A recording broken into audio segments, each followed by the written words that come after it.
The morning sun had barely crested the jagged Montana mountains when the first rumble of Harley engines echoed across the empty highway. A succession of thunderous growls followed as 15 motorcycles rounded the bend, their chrome glinting like silver bullets in the golden dawn light. The Crossroads Diner stood alone at the intersection of Route 87 and County Line Road, a weathered testament to an America that was slowly fading away. Frank Sarge Harmon led the pack, his weathered hands gripping the handlebars of a meticulously maintained 1982 Harley-Davidson FXR Superglide. At 65, the years had etched deep lines into his face, but his back remained ramrod straight, a habit ingrained through decades of military discipline. The Brotherhood patch on his leather vest caught the morning light as he guided his motorcycle into the gravel parking lot, the other 14 riders following in precise formation. Inside the diner, the breakfast regulars glanced up from their coffee cups. Some faces hardened with suspicion, others dropped their gazes to avoid eye contact. The jukebox in the corner played Bruce Springsteen's Born in the USA, the patriotic anthem filling the uneasy silence. On the mounted television above the counter, President Reagan delivered a speech about American values and resilience. Sarge removed his riding gloves one finger at a time as he surveyed the interior. This was a routine stop on their monthly ride, but tension always accompanied their arrival. He nodded toward a cluster of empty tables near the back. "Take a seat, boys," he said, his voice carrying the gravel of command even after all these years. "Breakfast is on me today." The men moved with surprising grace for their size, arranging themselves around 3 tables with the practiced efficiency of those accustomed to operating as a unit. They were a varied group in age and appearance, but each wore the same Brotherhood patch. Each carried himself with the unmistakable bearing of a man who had seen combat. Elaine, the diner's owner and sole waitress for the morning shift, approached their table with coffee pot in hand and wariness in her eyes. She had served them before, knew they tipped well, and caused no trouble. But old habits died hard in small towns. "Coffee for everyone?" she asked, already pouring into the first mug. Sarge offered a gentle smile that softened the hard planes of his face. "Yes, ma'am. And whatever special you've got cooking this morning." As Elaine moved around the table pouring coffee, Sarge glanced at the worn photograph hanging behind the counter. A young man in Desert Storm fatigues smiled beneath a banner reading, "Crossroads Diner supports our troops." He recognized the 1,000-yard stare behind the smile. "Your boy?" Sarge asked, when Elaine returned with an order pad. Her expression shifted, guard dropping slightly. "My Tommy, 3rd Infantry. He made it back from Kuwait." "Good unit," Sarge nodded. "Good men." "You serve?" she asked, though she clearly knew the answer. "Green Beret, Special Forces. Korea first, then other deployments through the years." He never elaborated beyond that, and she didn't press. Some wars were best left unspoken, especially the classified operations in Southeast Asia and Central America that had followed his initial combat tour in Korea. The tension in the diner had begun to dissipate when the front door burst open with such violence that the bell above it nearly tore from its mount. Every head turned, every conversation stopped. In the doorway stood a little girl no more than 8 years old. Her red dress was torn at the hem and smudged with dirt. One sleeve hung partially detached. She wore no shoes, and her small feet were caked with dust and scratches. But it was her face that commanded the room, tear-streaked and dirt-smudged, with a purpling bruise forming beneath her right eye. "Please," she gasped, struggling to catch her breath. "They're hurting my mama. Please help." For 3 heartbeats no one moved. Then the little girl's knees buckled. Sarge was out of his seat before she hit the floor, moving with a speed that belied his age. He caught her as she collapsed, kneeling to bring himself to eye level with the trembling child. "Who's hurting your mama, sweetheart?" he asked, his voice gentle now, all trace of command carefully tucked away. The girl pointed with a shaking finger toward the window, in the direction of a trailer park, partially visible through the trees about a half-mile down the road. "Ray," she whispered. "He's hitting her again. She's bleeding." Sarge noticed the fresh bruise under her eye. "Did Ray do that to you too?" She nodded, a single tear tracking through the dirt on her cheek. "What's your name, little one?" "Hannah," she said. "Hannah Miller." As Sarge steadied the girl, Doc, the Brotherhood's medic and former Army field surgeon, approached with quiet efficiency. He knelt beside them, medical bag already in hand. While he began checking Hannah for injuries, she suddenly reached out and touched the embroidered patch on Sarge's vest. "My daddy had one of these," she said, "before he went to heaven."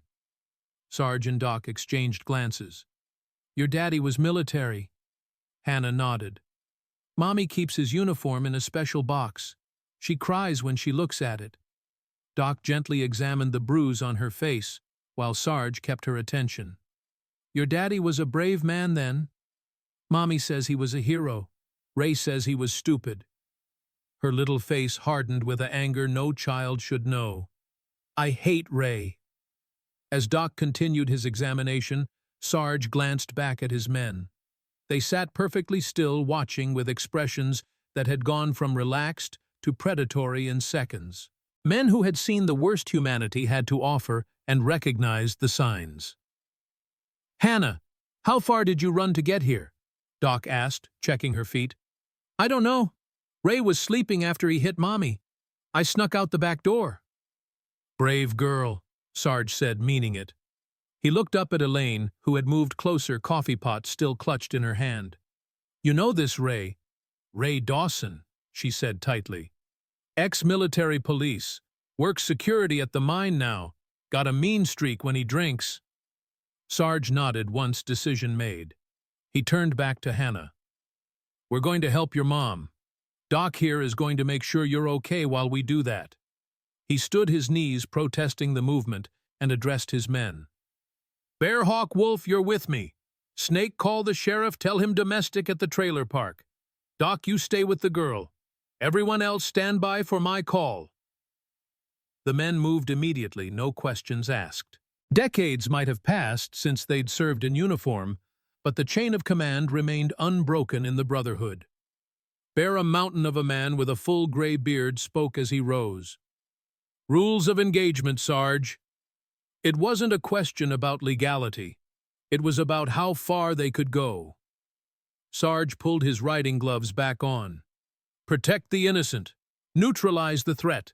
No permanent damage unless absolutely necessary."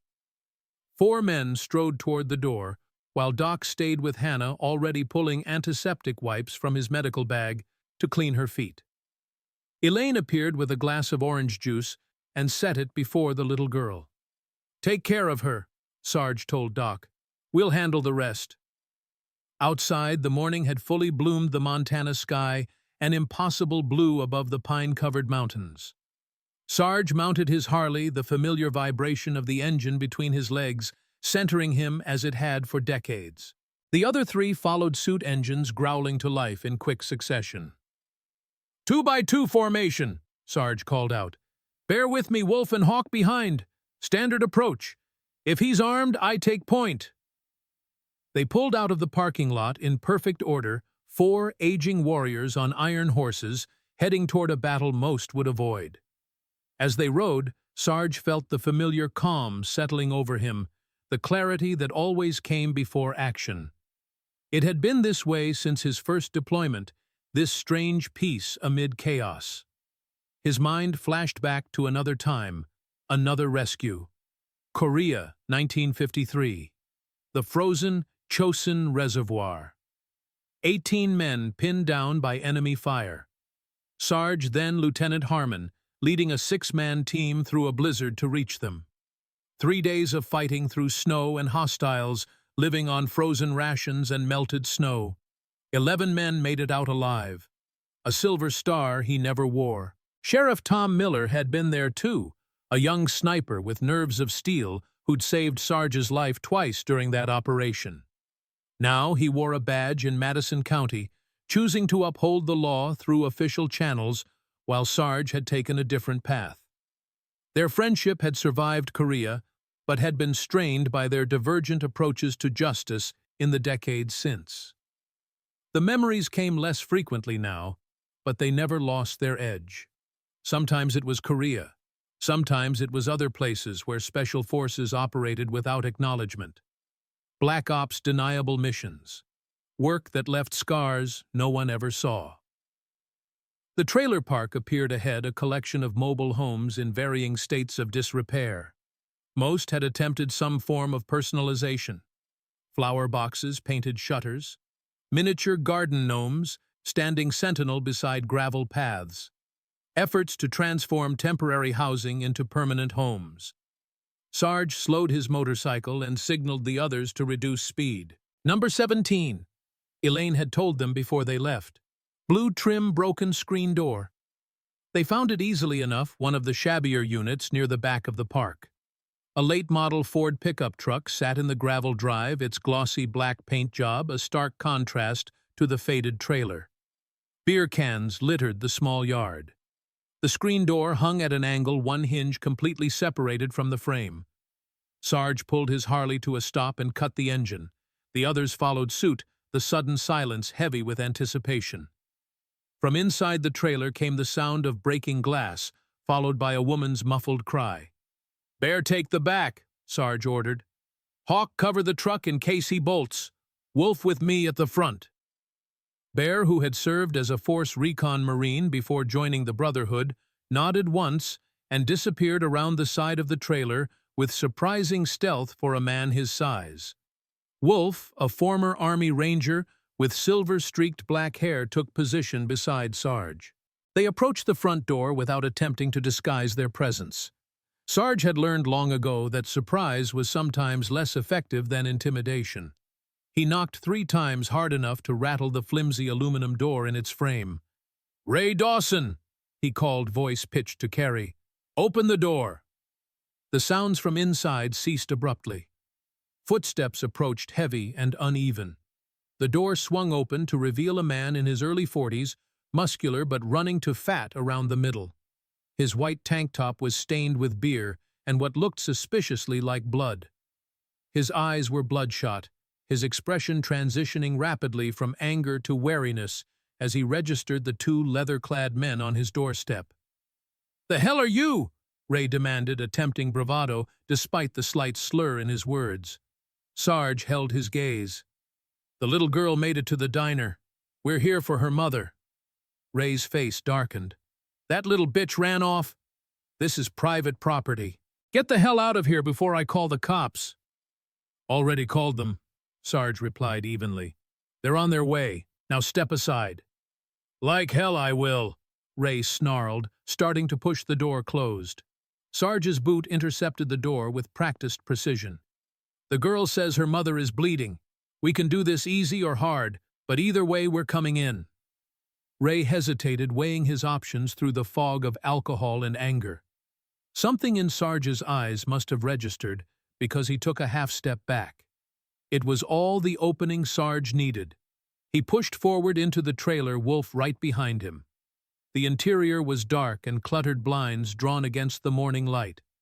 The small living room bore the evidence of a violent struggle, an overturned coffee table, a broken lamp scattered magazines.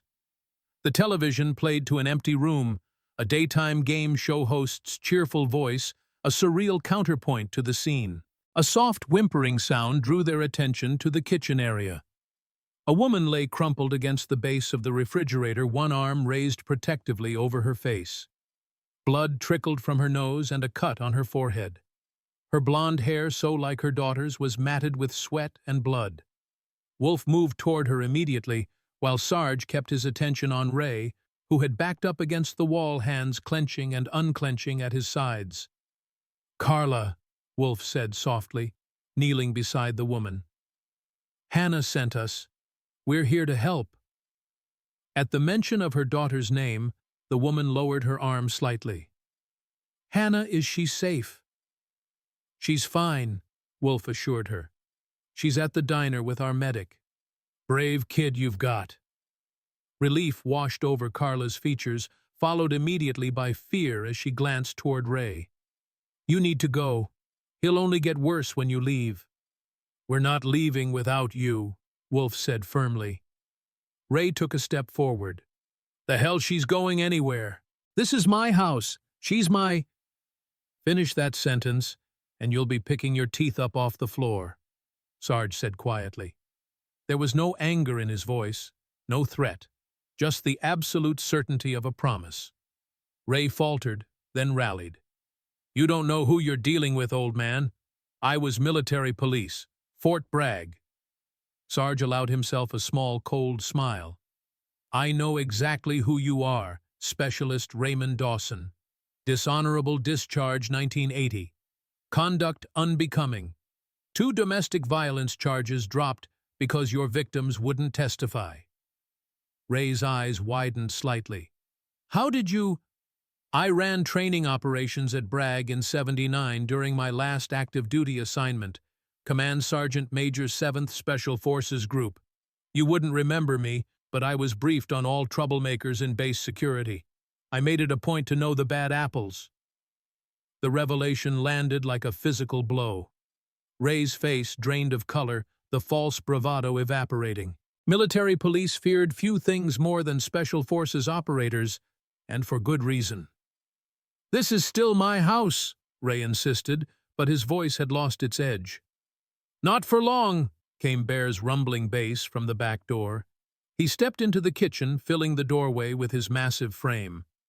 Sheriff's 2 minutes out. Sarge nodded acknowledgement without taking his eyes off Ray. Wolf, get the lady up. We're leaving. Wolf helped Carla to her feet. She swayed slightly, clutching the kitchen counter for support. Now fully visible, the extent of her injuries became apparent bruises in various stages of healing on her arms, the fresh cut on her forehead, a split lip. I need to get some things, she said, voice barely above a whisper. Hannah's clothes, my purse.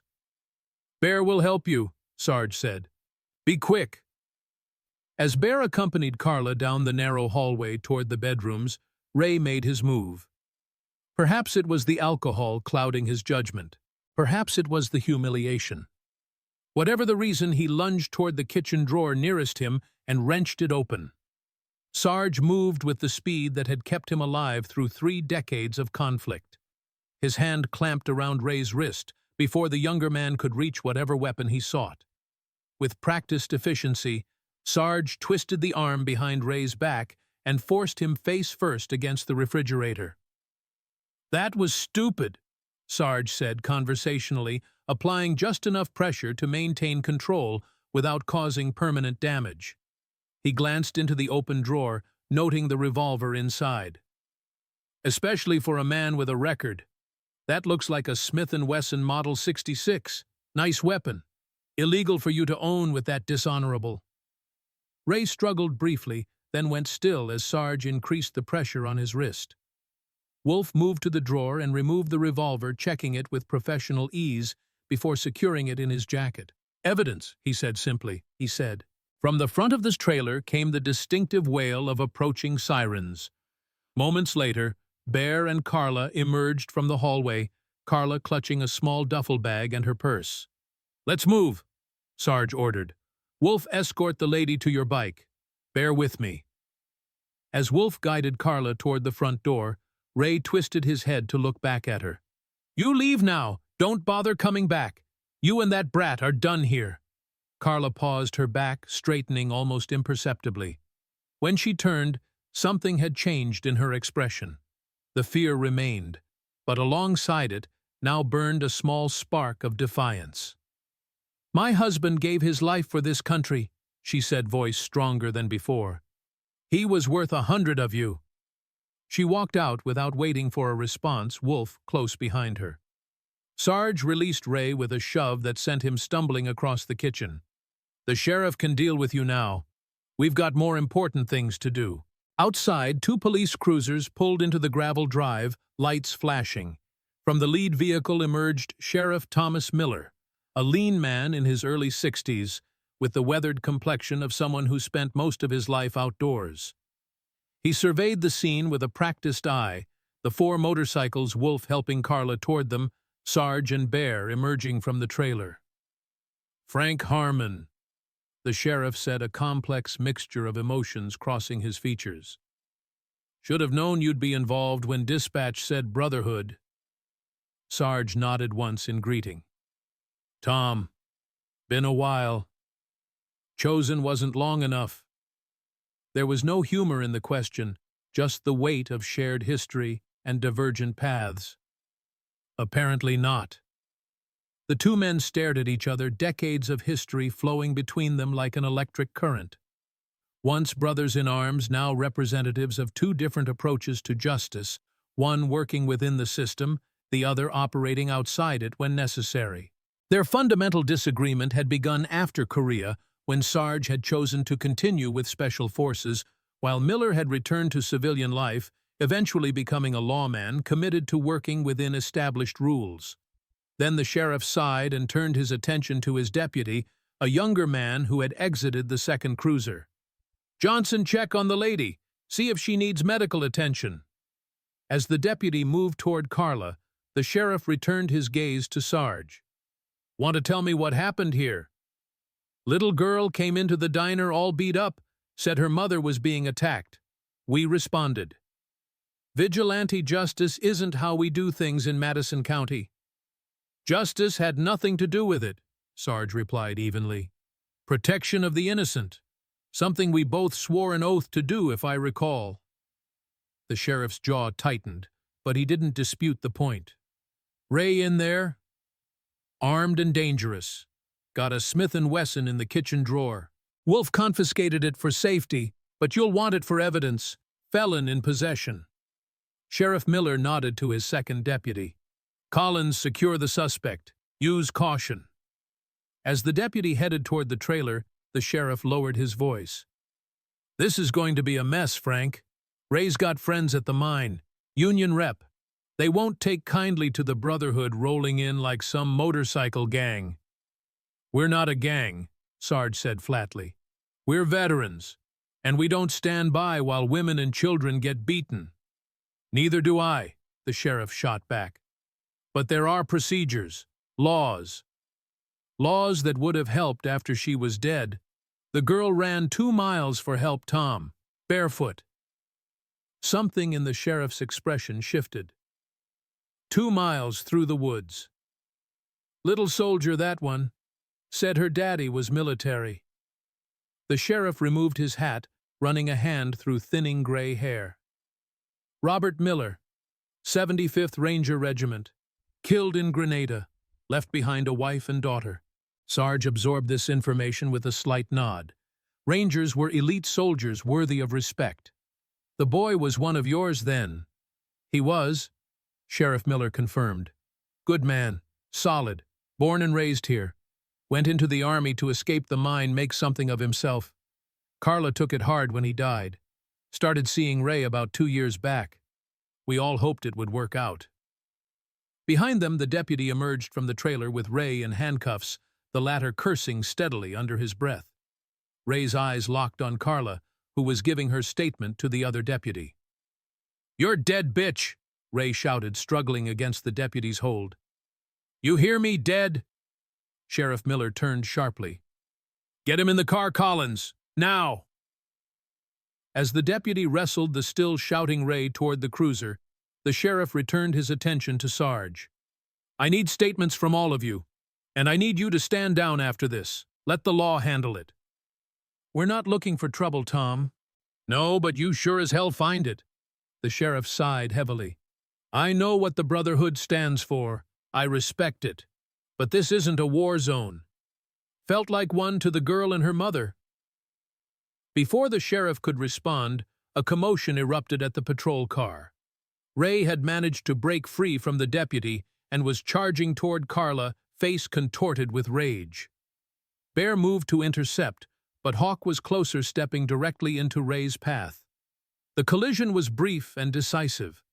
Ray, fueled by alcohol and anger, threw a wild punch that Hawk easily deflected. The former helicopter pilot countered with a single precise strike to the solar plexus that doubled Ray over. As Ray gasped for breath, the deputy recaptured him, applying the handcuffs with more force than strictly necessary. Sheriff Miller watched the encounter with a resigned expression. "That's assault on my deputy now, too. He's looking at serious time." He turned back to Sarge. "You got what you wanted. Justice." "Protection," Sarge corrected. "Justice is your department." The sheriff nodded slowly. "I'll need you all at the station for statements. Then I want the Brotherhood clear of this situation. Ray will be in custody. Carla and the girl will be safe." "Until he makes bail," Sarge pointed out. "Men like that don't stop. You know it as well as I do." A troubled expression crossed the sheriff's features. "I'll see what I can do about that. For now, get the lady and her daughter somewhere safe. Motel out on Highway 20 should work. I'll have a deputy posted." "Appreciate it, Tom." As the sheriff moved away to supervise Ray's loading into the patrol car, Bear approached Sarge. "What's your history with the lawman?" Sarge watched the sheriff conferring with his deputies. "We served together. Korea. He was a sniper in my unit during the Chosen campaign. Saved my life twice." "Seems like there's more to it than that." "There is." Sarge's tone softened slightly. "We were close once, like brothers. After Korea, I stayed in, took the path you all know. Special operations, classified missions, things the government needed done but couldn't acknowledge. Tom chose a different way. Came home, put on a badge, believed in working within the system. We've disagreed ever since about how justice gets delivered." Bear nodded, understanding. "Different methods, same goal." "Maybe. Not sure Tom sees it that way anymore." Wolf joined them, his expression grim. "Carla needs medical attention. Cut on her forehead might need stitches. Possible broken ribs. Doc should look at her before we decide on the hospital." "Take her back to the diner," Sarge decided. "Doc can assess there. The girl will want to see her mother." As Wolf nodded and returned to Carla, Sarge surveyed the scene one final time. The small trailer with its broken screen door. The sheriff overseeing Ray's transport. The neighbors who had begun to emerge from surrounding trailers, watching with the wary curiosity of those accustomed to keeping their distance from trouble. This wasn't the first domestic violence situation the Brotherhood had intervened in, and it wouldn't be the last. But something about this case felt different. The little girl's determination. The mother's quiet courage. The connection to a fallen ranger. It stirred something in Sarge that he'd thought long buried, a sense of purpose beyond the Brotherhood's usual missions. His thoughts were interrupted by Hawk's approach. "Bikes are ready. Wolf's got the lady on his. Bear says he'll double the kid back from the diner if needed." Sarge nodded. "Let's move out. Formation same as before." They mounted their motorcycles in silence, engines roaring to life, one after another. As they prepared to depart, Sheriff Miller approached Sarge's bike. "I meant what I said, Frank. Let the law handle this from here." Sarge met his old comrade's gaze. "The law doesn't have the best track record with Ray Dawson. This time is different. We'll see." The sheriff stepped back as Sarge released his clutch and guided his Harley forward. The others fell into formation behind him, leaving the trailer park in a controlled procession that bore little resemblance to their urgent arrival. As they rode, Sarge found himself thinking about the little girl, Hannah, about her father, a ranger who never came home, about promises made and kept. The Brotherhood had formed after Korea, a small group of veterans who found civilian life unbearable without the structure and purpose of military service. Over decades, it had evolved, gaining members from newer conflicts, adapting its mission to changing times. But at its core, the Brotherhood remained what it had always been: protectors of those who couldn't protect themselves. A force for good in a world that often forgot the sacrifices of its warriors. A family for those who had lost their own. The diner came into view, its neon open sign glowing faintly in the strengthening morning light. Through the large front window, Sarge could see little Hannah sitting at the counter dock beside her. The girl's head turned at the sound of their approaching motorcycles, her expression brightening as she spotted her mother on the back of Wolf's bike. As they pulled into the parking lot, Hannah burst through the diner's door, running toward them with the same determination that had brought her to them in the first place. Wolf had barely helped Carla off his motorcycle before Hannah crashed into her mother's legs, arms wrapping tight around her waist. "Mommy, you're okay." Carla winced at the impact, but knelt to embrace her daughter, tears streaking through the dirt and blood on her face. "I'm okay, baby. You were so brave." Sarge dismounted and removed his helmet, watching the reunion with an expression his men rarely saw something close to tenderness. Doc approached medical bag in hand and nodded toward mother and daughter. "Let's get them inside. I'll check them both over properly." The Brotherhood members formed a protective circle around Carla and Hannah as they moved toward the diner. Inside, Elaine had cleared a corner booth, fresh coffee and a plate of pancakes waiting on the table. The few remaining customers watched with undisguised curiosity as the procession entered. As Doc led Carla and Hannah to the booth to begin his examination, Sarge signaled the rest of his men to take seats at nearby tables. He approached the counter where Elaine stood watching coffee pot forgotten in her hand. "Thank you," he said simply. Elaine nodded professional composure, barely masking her emotion. "That poor child. What happens to them now?" "Sheriff's arranging a motel. Deputy protection. We'll make sure they're not alone." "Ray has friends," Elaine warned. "Powerful ones. The mine manager, the union boss. They've smoothed things over for him before." Sarge's expression hardened slightly. "Not this time." "You sure about that?" "This town has a short memory when it comes to Ray's type." Before Sarge could respond, the payphone near the restrooms rang. Elaine moved to answer it, returning moments later with a troubled expression. "It's for you," she told Sarge. "Sheriff Miller." Sarge crossed to the phone and picked up the receiver. "Tom." The sheriff's voice came through clearly tense and professional. "We've got a problem, Frank. Judge Michaels set bail at $5,000. Ray's union rep is already here with the money." Sarge absorbed this information in silence, watching across the diner where Doc cleaned the cut on Carla's forehead. Hannah sat beside her mother, small hand clutching the sleeve of Carla's blouse, as if afraid she might disappear. "When?" Sarge finally asked. "Within the hour. I'm doing everything I can to slow the process, but my hands are tied legally. Restraining order. Already filed, but you know as well as I do it's just paper. Ray's threatening all kinds of hell once he's out. Says the Brotherhood assaulted him, stole his property. The gun was illegal, and conveniently missing now. My deputy says Wolf took it, but it wasn't on him when you all left."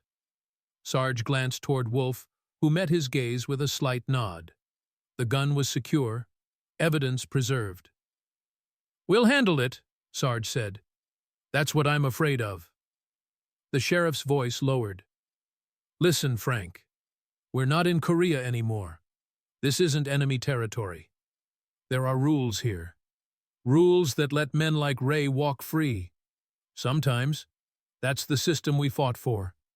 A heavy sigh came through the line. "Just promise me no one gets hurt."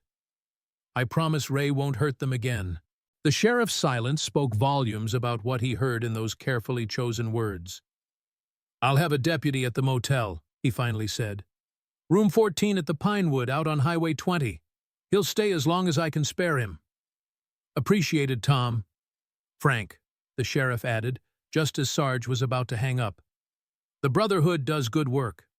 Don't let this situation change that." Sarge replaced the receiver without responding. He returned to where his men waited, their expressions making it clear they had already guessed the news. "Ray makes bail within the hour," he confirmed. "Sheriff's arranged a motel with protection, but it won't last."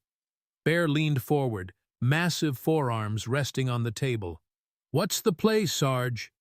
"We ensure their safety. Beyond that, we'll see." Doc joined them, wiping his hands on a clean towel. Carla needs a hospital.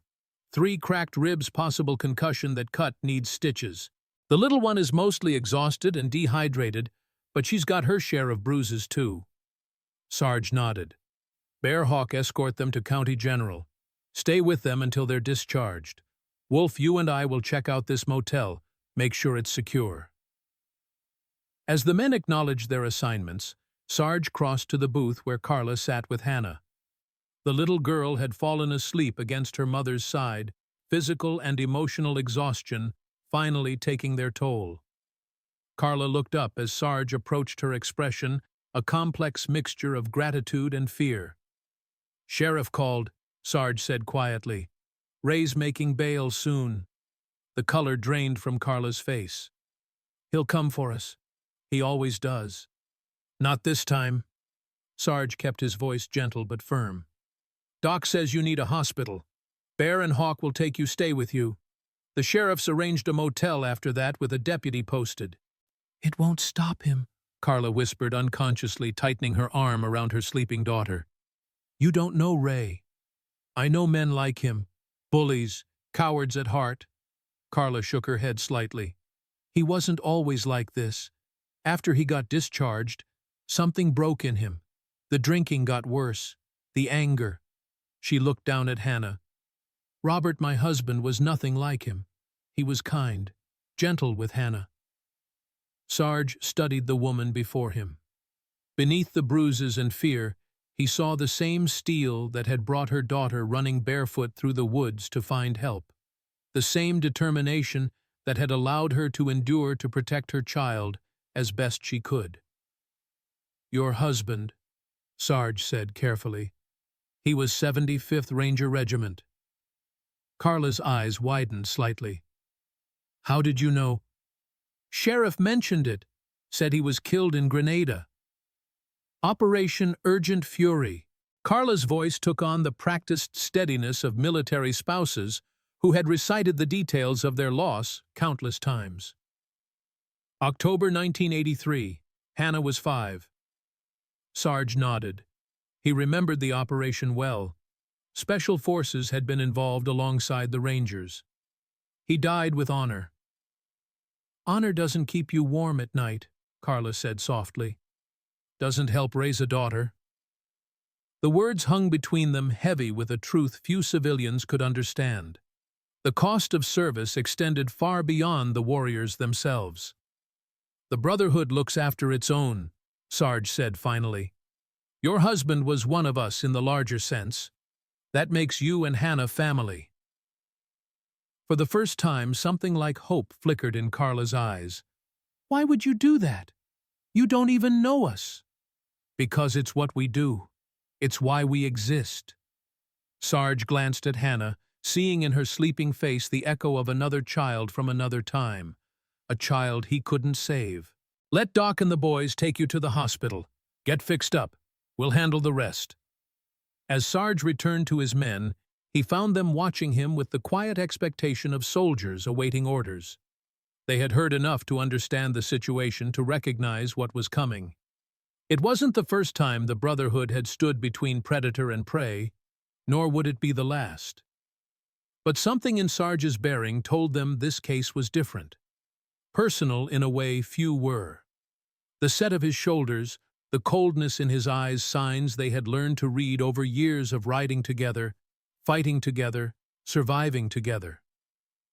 "Ray will come for them," Sarge said simply. "We'll be waiting when he does." The men nodded, no further explanation needed. Outside, the Montana sun climbed higher in the cloudless sky, promising a beautiful summer day. Inside, battle lines were being drawn, invisible but unmistakable. The Brotherhood had found its next mission. The Crossroads Diner had transformed from a simple breakfast stop into a makeshift command center by early afternoon. Doc hunched over Carla in the corner booth, his weathered hands moving with the precision that had once saved lives on distant battlefields. Hannah sat beside her mother, small fingers intertwined with Carla's, watching Doc's every move with solemn eyes, too old for her young face. 3 cracked ribs. Doc murmured gently, probing Carla's side. Laceration on the forehead needs stitches. Possible concussion. He glanced at Sarge, who stood nearby, watching the parking lot through the window. She needs a hospital, not my field medicine. Sarge nodded without turning. County General is 30 minutes out. Bear and Hawk will escort them. The diner had emptied of regular customers, whether from respect for privacy or discomfort with the situation, Sarge couldn't say. Only Elaine remained moving between tables with fresh coffee for the Brotherhood members, occasionally stopping to smooth Hannah's hair with a gentle hand. The bell above the door jingled as Sheriff Miller entered, removing his hat as he stepped inside. His gaze swept the room with professional assessment before settling on Sarge. "Need a word," he said quietly. Sarge followed him outside to the parking lot, where the afternoon sun now beat down with the full force of a Montana summer. The sheriff's cruiser sat beside the row of Harleys, an incongruous sight that somehow captured the strange alliance of the moment. "Ray made bail," Sheriff Miller said without preamble. "Judge Michaels set it at $5,000. Union rep had a check ready before Ray even finished processing." "Fast work," Sarge remarked, his tone neutral. "Almost like they were expecting trouble." The sheriff's mouth tightened. "Don't start with conspiracy theories, Frank. The mine looks after its own, same as your Brotherhood. Difference being we don't protect men who beat women and children." A muscle in the sheriff's jaw twitched. "I've arranged for a deputy at the Pinewood Motel, room 14. He'll stay as long as I can spare him." He glanced toward the diner. "How bad is she?" "Bad enough. Doc says hospital first, then the motel." Sheriff Miller nodded. "I've got a protection order being processed. Should be ready by evening. It's not much, but it's something. A piece of paper won't stop a man like Ray Dawson." "No," the sheriff agreed. "But it gives my deputies legal cause to arrest him if he comes within 500 feet of them." He studied Sarge's impassive face. "What are you planning, Frank?" "Planning just making sure a woman and her child are safe." "Cut the bull. I know that look. Saw it at Chosen when those Chinese units had us pinned down. You're setting up an ambush." Sarge remained silent, his gaze fixed on the distant mountains. After a moment, the sheriff sighed heavily. "Just remember, this is Madison County, not some combat zone. We have laws here. Laws that let Ray walk free. For now, his trial date's set for next month. Between the illegal weapon and assault charges, he's looking at serious time. If he shows up for trial, if witnesses testify." Sarge finally turned to face his old comrade. "If he doesn't silence Carla permanently before then." The words hung between them heavy with the weight of a truth both men understood. Sheriff Miller broke eye contact first, turning to gaze across the parking lot where a hawk circled lazily in the blue sky. "We were friends once, Tom," Sarge said quietly. "Before you chose your badge and I chose my path." The sheriff's expression softened slightly. "We still are, in a way, just complicated by 30 years of disagreeing about how justice works." "Is that why you let Ray walk every time he beats a woman?" Miller's face hardened again. "That's not fair, Frank. I've arrested him 3 times. Can't help it if judges let him out. Can't or won't. This valley's run by the mine, always has been." The sheriff was silent for a long moment. Then, almost reluctantly, he spoke. "I can't be involved in anything unofficial, but I can tell you Ray's probation officer is an ex-Marine. Name's Phillips. Office down on Main Street." He replaced his hat, adjusting the brim with precise movements. "He might have insights on Ray's patterns, habits, places he frequents." Sarge recognized the offering for what it was. "Appreciate the information, Tom." The sheriff nodded once and turned to go, then paused. "The girl's father, Robert Miller. I knew him. Good man. Solid. The kind who'd have done right by his family if he'd lived. The kind who'd want his family protected now." "Yes." Sheriff Miller's gaze was distant, seeing something beyond the parking lot. Exactly the kind. After the sheriff departed, Sarge returned to the diner. Doc had finished his examination and was repacking his medical bag while Bear and Hawk stood ready near the door. Carla sat straighter now, a cold compress held to her forehead. Hannah still clutched against her side. "Hospital first," Sarge told them. "Then the motel. Sheriff's arranged protection." Bear nodded. "We'll stay with them at the hospital. Wolf can scout the motel, make sure it's secure." "Good. Take the truck behind the diner. Elaine says we can borrow it. Less conspicuous than the bikes." As Bear helped Carla to her feet, Hannah suddenly broke away and ran to Sarge. She wrapped her small arms around his waist, face pressed against his leather vest. "Thank you for saving my mommy," she said, voice muffled against him. For a moment Sarge stood frozen, hands slightly raised, uncertain. Then slowly he placed one weathered palm on the girl's head, the other on her shoulder. "You did the saving, little one," he said softly. "You were the real hero today." Hannah looked up at him, eyes wide and serious. "Will Ray come back?" The question hung in the air, its terrible simplicity cutting through all pretense. Sarge crouched down to eye level with the child, his knees protesting the motion. "If he does, we'll be ready," he promised. "The Brotherhood protects its own. And you and your mama, your family now." Hannah studied his face with the penetrating gaze children sometimes possess, searching for truth in a world that had given her little reason to trust. Whatever she saw in Sarge's eyes must have satisfied her, because she nodded once, solemn as a soldier. "Like Daddy would have done," she said. "Just like that." As Bear and Hawk escorted Carla and Hannah to the borrowed truck, Sarge gathered the remaining Brotherhood members around a central table. Snake, the youngest at 52, and their intelligence specialist spread out a map of Madison County. "First priority is securing the motel," Sarge began, indicating the location on the map. "Wolf, you'll coordinate with the sheriff's deputy, establish a perimeter. Doc, you'll stay mobile between the hospital and motel. The rest of us will operate in shifts." The men nodded, falling into the familiar rhythm of mission planning.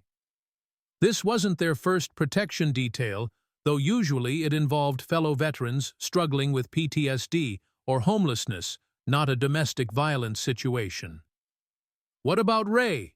asked Cooper, a former Navy SEAL with a silver goatee and hands that never quite stopped moving. "He made bail. He'll be looking for them." "And for us," added Snake. "Men like that don't handle humiliation well." Sarge traced a route on the map with his finger. "Ray works security at the Black Rock mine. Sheriff says he has friends there, including the union rep and manager. We need to understand his connections, his habits, his weaknesses." "I can start digging," Snake offered. "County records, employment history, the usual." "Good. Also visit his probation officer, Phillips on Main Street. Sheriff suggested he might have insights." The men exchanged glances, recognizing the implications of the sheriff's involvement. "Tom's walking a fine line," Wolf observed. "He's doing what he can within the system," Sarge replied. "We'll handle the rest."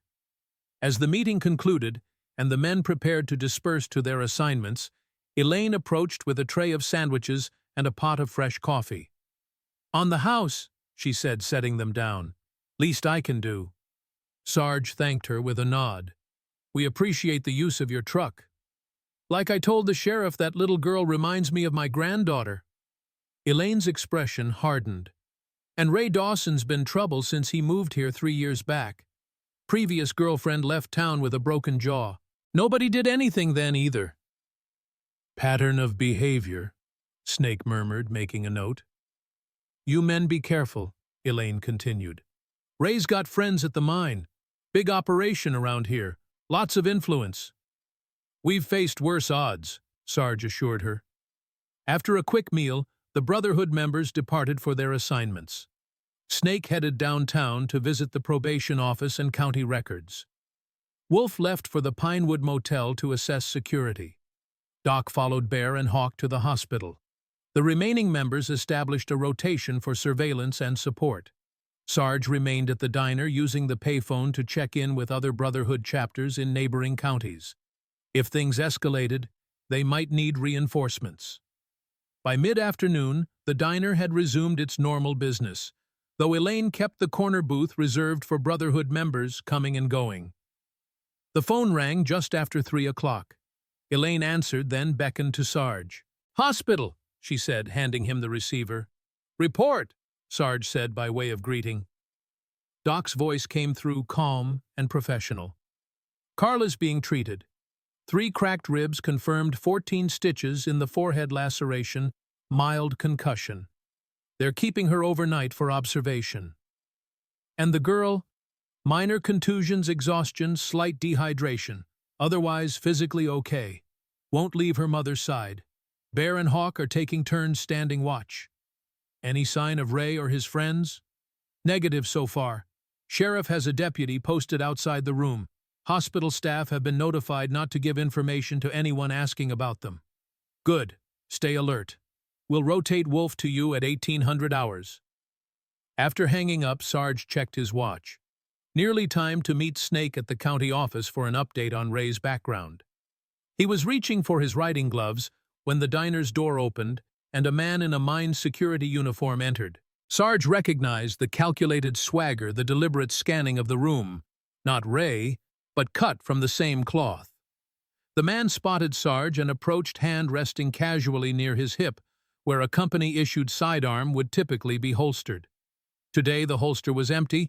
He was off duty then, but wanting Sarge to know he usually carried. "You Harmon?" the man asked, stopping a few feet away. Sarge assessed him with a glance. Mid-30s military bearing, but not special forces. Regular army, maybe MP like Ray. The kind who enjoyed authority without truly understanding responsibility. "Who's asking?" Sarge replied, not bothering to stand. "Jim Briggs, head of security at Black Rock." The man's smile didn't reach his eyes. "Ray Dawson works for me." "My condolences." Briggs's smile tightened. "Cute. Listen, I don't know what happened this morning, but Ray says you and your biker gang assaulted him in his home and stole his property. Interesting version of events? Does it include him beating his girlfriend and her 8-year-old daughter?" "Domestic situations are complicated. Not our place to judge." Sarge took a slow sip of coffee before responding. "When a child runs barefoot through the woods with bruises on her face, judgment becomes pretty straightforward." Briggs leaned forward, placing both hands on the table. "Let me be clear. Ray has friends at the mine. Important friends. This valley runs on what we pull out of the ground. People who interfere with that tend to have accidents." "That sounded remarkably like a threat, Mr. Briggs." "Just explaining how things work around here." Sarge set down his coffee cup with deliberate care. "Let me explain something in return. The Brotherhood has over 3,000 members across 12 states. Many are former special operators. All are combat veterans. We look after our own." "And what does that have to do with Ray's girlfriend?" "Her husband was 75th Ranger Regiment, killed in Grenada. That makes her and her daughter family to us." Something flickered in Briggs's expression. Uncertainty, perhaps, or recalculation. The Ranger Regiment carried weight even among those who had never served. "Ray's been released," Briggs said, straightening. "All charges will be dropped. He's got statements from neighbors saying your people threatened him. It's your word against his. And the girls, and her mothers, and the medical evidence of ongoing abuse." Briggs shrugged. "Witnesses change their stories all the time, especially when they realize which side their bread is buttered on." "Is that why Ray's previous girlfriend left town with a broken jaw?" "She changed her story, too." The question caught Briggs off guard. He recovered quickly, but not before Sarge saw the confirmation in his eyes.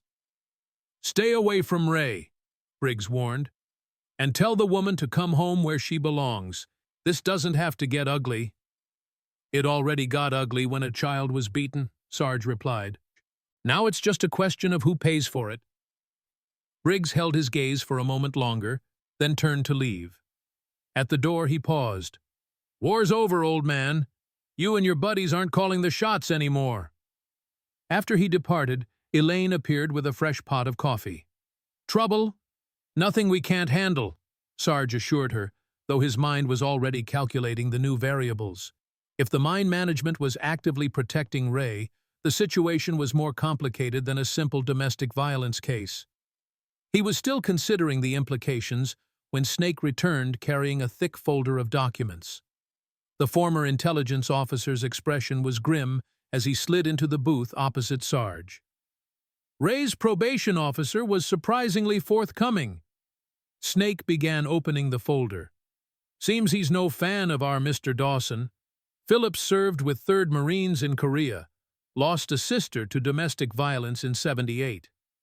That explains the sheriff's suggestion." Snake nodded. "Phillips has been trying to get Ray's probation revoked for months. 3 failed drug tests, missed appointments, reports of drinking while armed on duty. Each time someone from the mine intervenes. Phone calls get made, paperwork disappears. Why would the mine protect him so aggressively? He's just a security guard." That's where it gets interesting. Snake produced a newspaper clipping from the folder. "Ray's uncle is Victor Dawson, president of the Miners Union Local, and his cousin Jeffrey Dawson is the environmental compliance officer for Black Rock Mine." Sarge studied the clipping, which showed Ray in the background of a photo featuring his uncle and cousin at a mining company event. "Family business," he observed. "More than that," Snake continued. "Phillips says the Dawsons have run this valley for 3 generations. Started as miners, worked their way up to management and union leadership. They control who gets hired, who gets promoted, who gets the good shifts, and who gets protected when they break the law." "Exactly. Phillips has been documenting everything, building a case against the whole family. He thinks they're involved in something bigger than just covering for Ray's violence." Sarge raised an eyebrow. "Such as?" "He wouldn't say specifically, but he mentioned unusually high numbers of workplace accidents involving miners who complained about safety violations. Also hinted at possible drug distribution through the mine." "Any connection to Robert Miller?" Snake hesitated, then pulled out another document. "That's the most interesting part. According to Phillips, before joining the Rangers, Miller worked briefly at the mine. Quit suddenly after filing a complaint about improper waste disposal. Phillips thinks Miller might have discovered something about the Dawsons' illegal activities, which would explain why Ray targeted Carla after she was widowed. Not just a vulnerable woman, but one whose husband might have had damaging information. And why the Dawsons are so determined to keep her under control." The picture was becoming clearer. Ray wasn't just an abuser being protected by friends, he was part of a local power structure that operated above the law. The kind of entrenched corruption that thrived in isolated communities built around a single industry. "Did Phillips have any insights on Ray's likely next moves?" Snake nodded. "Says Ray follows a pattern after each incident. First, intimidation, tries to scare the victim into dropping charges.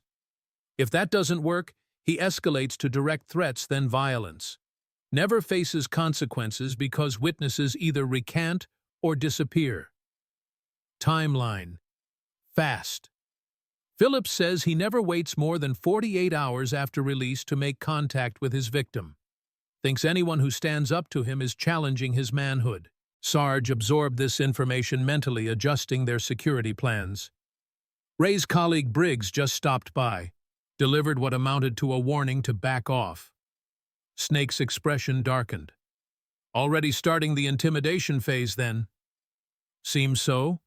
Sarge glanced at his watch. "Time to check on our people at the hospital. Then we'll reconvene at the motel at 1800 hours to coordinate night watch."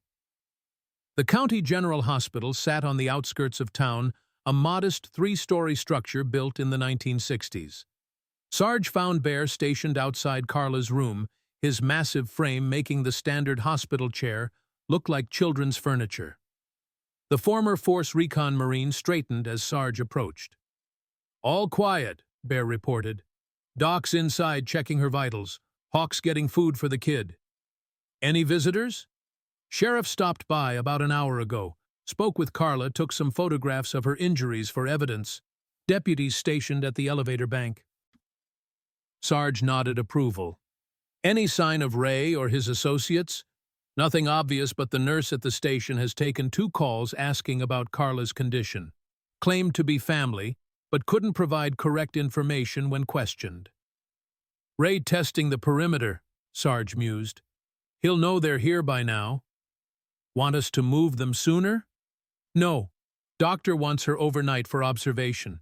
We maintain position until morning, then transfer to the motel. Inside the room, Carla lay propped against pillows, her forehead bandaged and IV dripping fluids into her arm. Hannah had curled up beside her on the narrow bed, fast asleep after the exhausting day. Doc sat in a chair by the window, making notes in a small notebook. How is she? Sarge asked quietly. Doc rose and moved to the doorway to avoid disturbing the sleeping pair. Physically, she'll recover. Cracked ribs will take 6 weeks, maybe more. Concussion symptoms should improve within days. It's the psychological trauma I'm concerned about. For both of them, Sarge agreed. The girl especially. Hospital psychologist stopped by earlier. Says Hannah shows signs of hypervigilance, emotional withdrawal. Classic PTSD indicators. She's been living in a war zone, Sarge. The kind we came home from. Sarge studied the sleeping child, noting the way her small hand clutched her mother's hospital gown, even in sleep. The protective posture of a child, forced to become a guardian far too young. What did Carla say about their situation? How long has the abuse been going on? Since about 6 months into their relationship, Doc replied. She met Ray at a support group for military families 2 years after her husband died. He seemed understanding at first, respectful of Robert's memory. She was vulnerable, lonely. The classic pattern. Did she know he was a Dawson when they met? No. He introduced himself as Ray Thompson, his mother's maiden name. By the time she learned his real identity and the family connection to the mine where Robert had worked, she was already isolated and under his control. She didn't make the connection to Robert's complaints about the mine until much later. And by the time she realized who he really was, she was isolated, financially dependent, and afraid. The first serious beating came after she talked about going back to school. He threatened to hurt Hannah if she tried to leave. Sarge's jaw tightened. And no one helped neighbor's family. Her parents are deceased. Robert's family is in Oregon, limited contact. Neighbors heard the fights, but... Doc shrugged. People mind their own business, especially when it involves a man connected to the mine. The familiar pattern of domestic abuse, amplified by small-town politics and economic dependency. Sarge had seen variations of it too many times, often involving veterans' widows or the families of deployed servicemen. Did she mention any specific threats Ray made? Places he might go, people he might contact? Said he has a hunting cabin up in the national forest. Goes there to drink when he's particularly angry. Also mentioned he keeps a gun there despite his probation restrictions. Sarge filed this information away for later. We'll need to move them to the motel tomorrow morning. Set up a proper security perimeter. Carla's afraid, Doc said quietly. Not just of Ray, but of what happens after. She has no money, no job, nowhere to go. Ray made sure of that. The Brotherhood will help with that too. We have resources. Doc nodded, then hesitated before adding, She asked about you specifically. Wanted to know why you were doing this. I think she's looking for reassurance that we won't just disappear once the immediate danger passes. We won't, Sarge assured him. Tell her that. The Brotherhood sees things through. After checking security arrangements once more, Sarge departed for the Pinewood Motel to coordinate with Wolf. The motel was a single-story structure shaped like an L with 12 rooms facing the parking lot and another 12 facing the wooded area behind the property. Room 14 was at the far end of the rear section, offering good visibility and limited approach vectors. Wolf met him in the parking lot, cigarette glowing in the gathering dusk. "Perimeter's secure. Room's been checked and prepped. Sheriff's deputy is parked at the office, keeping an eye on all traffic in and out."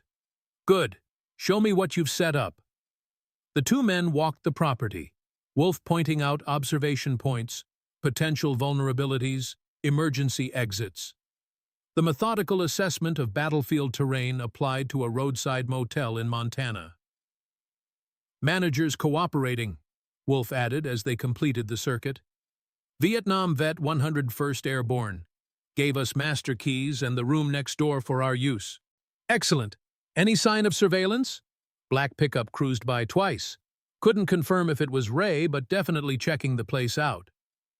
"He's establishing patterns, gathering intelligence. Professional approach." Wolf nodded. "Military police training. He knows procedure. Which means he'll look for weaknesses, try to exploit them. We need to be ready for anything from a direct assault to a long-game psychological operation." They entered Room 13, which had been converted into a makeshift command post. Snake had set up maps and charts on one wall detailing Ray's known associates' properties and habits. A duty roster listed Brotherhood members and their assigned shifts. Communication protocols were established for emergencies. As the men began discussing night watch arrangements, Sarge's mind drifted to the hospital room where Hannah slept beside her injured mother. To the hunting cabin where Ray might be planning his next move. To the mine that exerted such control over the valley and its residents. The Brotherhood had started after Korea as a support group for veterans struggling to reintegrate into civilian life. Over decades, it had evolved into something more, a network of men who understood duty and sacrifice, who recognized that some battles continued long after the official wars ended. Men who still believed in protecting the innocent and standing against bullies and tyrants, whether they wore enemy uniforms or small-town badges of authority. This situation with Ray and the Dawson family influence felt familiar to Sarge. Not just because of the domestic violence aspect, but because it represented the same kind of entrenched power that often preyed upon the vulnerable. The same corruption of authority that he had fought against in various forms throughout his career. The sheriff's cruiser pulled into the motel parking lot just as darkness fell completely. Tom Miller entered Room 13 without knocking, removing his hat as he stepped inside. The lines on his face seemed deeper in the harsh fluorescent light. "Ray's making moves," he announced without preamble. "Called in sick to work, emptied his bank account, bought ammunition at the hardware store. His truck was spotted heading toward that hunting cabin of his up in the national forest." Sarge exchanged glances with Wolf and Snake. "Preparing for something." "Or running," Wolf suggested. The sheriff shook his head. "Not Ray's style. He's regrouping, arming up, and he's not alone. His cousin Jeffrey and 2 other mine security guys have taken vacation days." "Forming a team," Snake observed. "Military approach." "Exactly. And there's more." The sheriff hesitated, clearly uncomfortable with what he was about to share. "Anonymous call to the station this afternoon. Male voice claimed there was cocaine in Carla's personal effects at the hospital. Wanted us to search her room." "Setting her up," Sarge concluded. "Trying to flip the narrative, make her the criminal." "That's my read. I ignored it, of course, but it shows they're thinking strategically." Sheriff Miller ran a hand through his thinning hair. "Frank, this is escalating beyond a domestic dispute. The Dawsons are treating this like a declaration of war." "Because we challenged their authority," Snake interjected. "Ray's violence has always been overlooked before. Now suddenly there are consequences. They can't allow that precedent." The sheriff nodded grimly.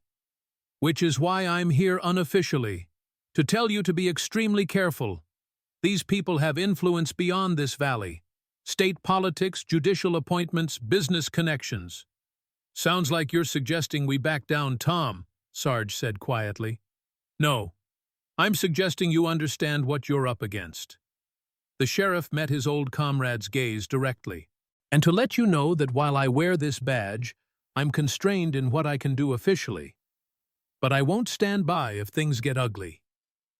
The unspoken alliance hung in the air between them. Not quite official sanction, but something close to it. A hint of the friendship that had once existed between them before differing philosophies about justice had driven them apart. "Appreciate the information," Sarge said finally. "We'll adjust our plans accordingly." After the sheriff departed, the Brotherhood members gathered to reassess the situation. The news that Ray was assembling a team changed the tactical considerations significantly. "If they're thinking militarily, we need to do the same," Wolf argued. "Set up a proper defensive position at the motel. Rotating watch, overlapping fields of fire contingency plans for rapid evacuation." "Agreed," said Snake. "But we also need to consider going on offense. Gather intelligence on their preparations, maybe conduct our own reconnaissance of that hunting cabin." Sarge listened to the discussion, weighing options. The situation had indeed escalated beyond a simple protection detail. Ray and his family were mobilizing resources, preparing for conflict. Waiting for them to make the first move could put Carla and Hannah at greater risk. "Wolf, coordinate with Bear and Hawk at the hospital. Double the watch tonight armed. Snake, I want everything you can find on that hunting cabin location layout approach routes. The rest of you prepare the motel rooms for defensive posture.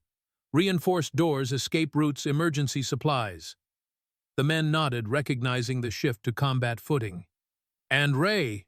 Wolf asked. Sarge considered for a moment. "I'll handle Ray personally. Time to pay a visit to this hunting cabin, see what we're dealing with." "Alone?" Snake questioned. "That's high risk, Sarge. At least take backup. One man can move more quietly than a team. I'll observe only no contact unless absolutely necessary." Sarge's tone made it clear the decision wasn't open for debate. "I need the rest of you focused on protecting Carla and Hannah." As the meeting concluded and the men dispersed to their assignments, Sarge stepped outside into the cool Montana night. Stars blazed overhead in the clear mountain air, the Milky Way, a brilliant swath across the velvet darkness. He lit a cigarette, the brief flare of the match illuminating his weathered features. His mind traveled back to another night, another mission. Not Korea this time, but a classified operation in Southeast Asia. 1971. His team had been sent to extract a high-value intelligence asset, a young woman and her child, who had information about enemy supply routes.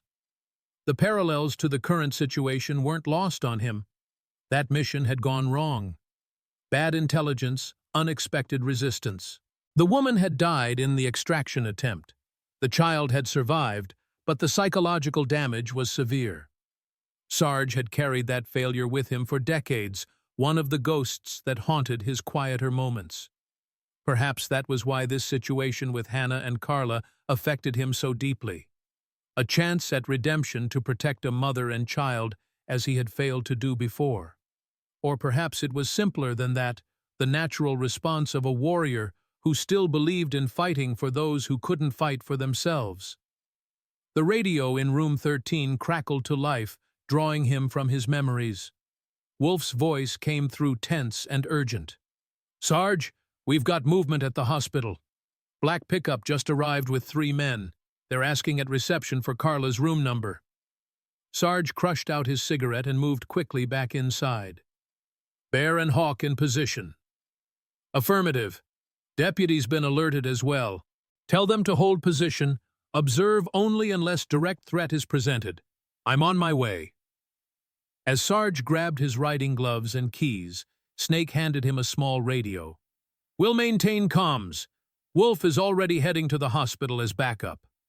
The night had just become considerably more complex. Ray moving against the hospital directly was bold, suggesting either desperation or confidence. Either way, it raised the stakes significantly. "Maintain position here," Sarge ordered. "If anything changes, radio immediately. If we lose contact for more than 30 minutes, execute Plan Delta." Plan Delta was the Brotherhood's emergency protocol, full mobilization of all available members, direct intervention, regardless of legal consequences. It wasn't invoked lightly. Snake nodded, understanding the gravity. "Watch your six, Sarge." "Always do." The Harley roared to life beneath him, its familiar vibration centering his thoughts as he pulled onto the highway. The hospital was 15 minutes away at legal speeds. Sarge made it in 8, the speedometer needle hovering near 90 for most of the journey. The hospital parking lot was quiet when he arrived, the black pickup parked haphazardly near the emergency entrance. Sarge positioned his motorcycle for quick departure and moved silently toward the building, hand resting near his concealed sidearm. Inside, the night shift receptionist looked up with surprise as Sarge approached the desk. Before she could speak, Bear emerged from a side hallway, motioning Sarge to join him. "Situation?" Sarge asked quietly as they moved away from the reception area. "3 men, including Ray," Bear reported. "Claimed to be family wanting to see Carla. When denied, Ray became belligerent. Hospital security intervened, and they retreated to the cafeteria. Sheriff's deputy is observing them from distance. Hawk, still at Carla's door." Wolf arrived 5 minutes ago, positioned himself in the stairwell with line of sight to the elevator. Sarge nodded approval. "Carla and Hannah. Awake, aware of the situation. Doc's with them, keeping them calm." "Good. Let's assess the opposition." The hospital cafeteria was mostly empty at this late hour, just a few nurses and orderlies grabbing coffee between shifts. Ray and his 2 companions occupied a corner table, heads bent in conversation. Even from a distance, Sarge could see the tension in Ray's posture, the barely controlled anger. "The big one on the left is Jeffrey Dawson, Ray's cousin," Bear murmured. "Works at the mine in environmental compliance. Other guy is Pete Larson, mine security, former Army like Ray." Sarge studied the men, noting their positioning, their awareness of entrances and exits. They were conducting this operation with military precision, suggesting Ray had indeed assembled a team with tactical experience. "They're planning something," Sarge observed. "This visit isn't just about intimidation." "Agreed. Too coordinated for a simple scare tactic." As they watched, Ray checked his watch and nodded to his companions.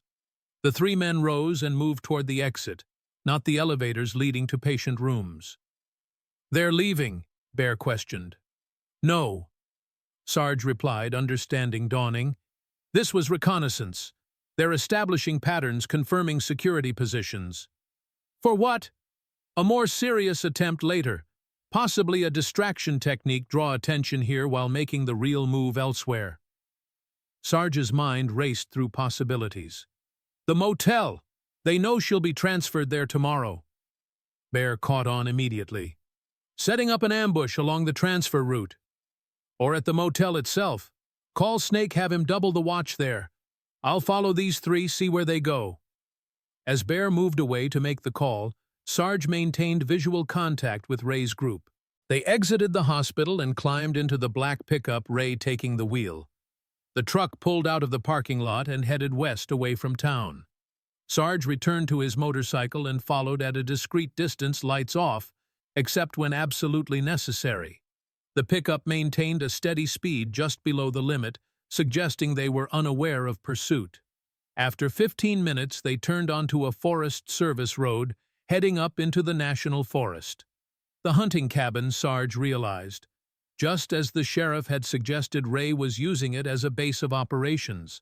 He followed as far as he dared, then concealed his motorcycle and continued on foot, moving through the forest with the stealth that had kept him alive through decades of special operations. The cabin appeared ahead, a small structure nestled in a clearing. Light glowed from the windows, smoke curled from the chimney. The black pickup was parked beside an older model Jeep already at the site. 4 vehicles total, suggesting at least one more person inside. Sarge crept closer, finding a position that offered both concealment and a clear view through one of the windows.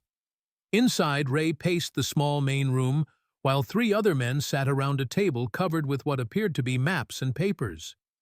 A fifth man stood by the fireplace, his back to the window. The planning session was clearly in progress. Ray gesticulated angrily while the others listened. Sarge couldn't hear the words, but the body language told enough. Ray was in charge but agitated. The others were deferring to him, but with the cautious posture of men dealing with someone volatile. Sarge circled the cabin carefully, noting exits, lines of sight, defensive positions. The operation would be challenging but not impossible. With proper planning and the element of surprise, the Brotherhood could neutralize this threat before it fully materialized. As he prepared to withdraw and report back, the cabin door opened and a man stepped onto the porch. Sarge froze in the shadows, hand moving instinctively to his weapon. The man lit a cigarette, the flame briefly illuminating his features. Victor Dawson, Ray's uncle and president of the Miners' Union. His presence confirmed the seriousness of the situation. This wasn't just Ray's personal vendetta, but a family operation with the union's implicit backing. Victor spoke to someone still inside his words, carrying clearly in the night air. Tomorrow at the motel. Clean and quick. Make it look like a domestic dispute gone wrong. After that, this Brotherhood problem goes away too. The response from inside was muffled, but Victor's laugh was cold and distinct. Sheriff can't protect them forever. And once Miller's out of the way, we'll have our own man wearing that badge. Sarge had heard enough. The threat was explicit now and extended beyond Carla and Hannah to the sheriff himself. He retreated silently, returning to his motorcycle and making his way back down the mountain road. The situation had escalated beyond his initial assessment. This wasn't just about domestic violence anymore, but about power and control in Madison County. The Dawson family saw the Brotherhood's intervention as a challenge to their authority, one they intended to eliminate permanently.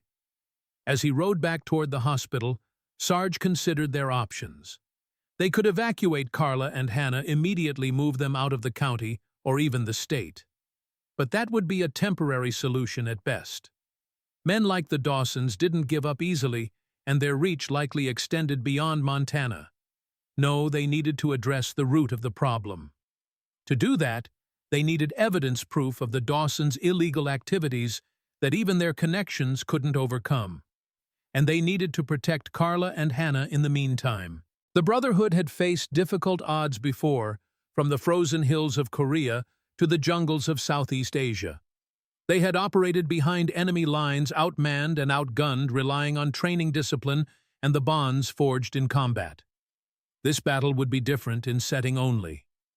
The stakes remained the same: innocent lives, justice, the protection of those who couldn't protect themselves.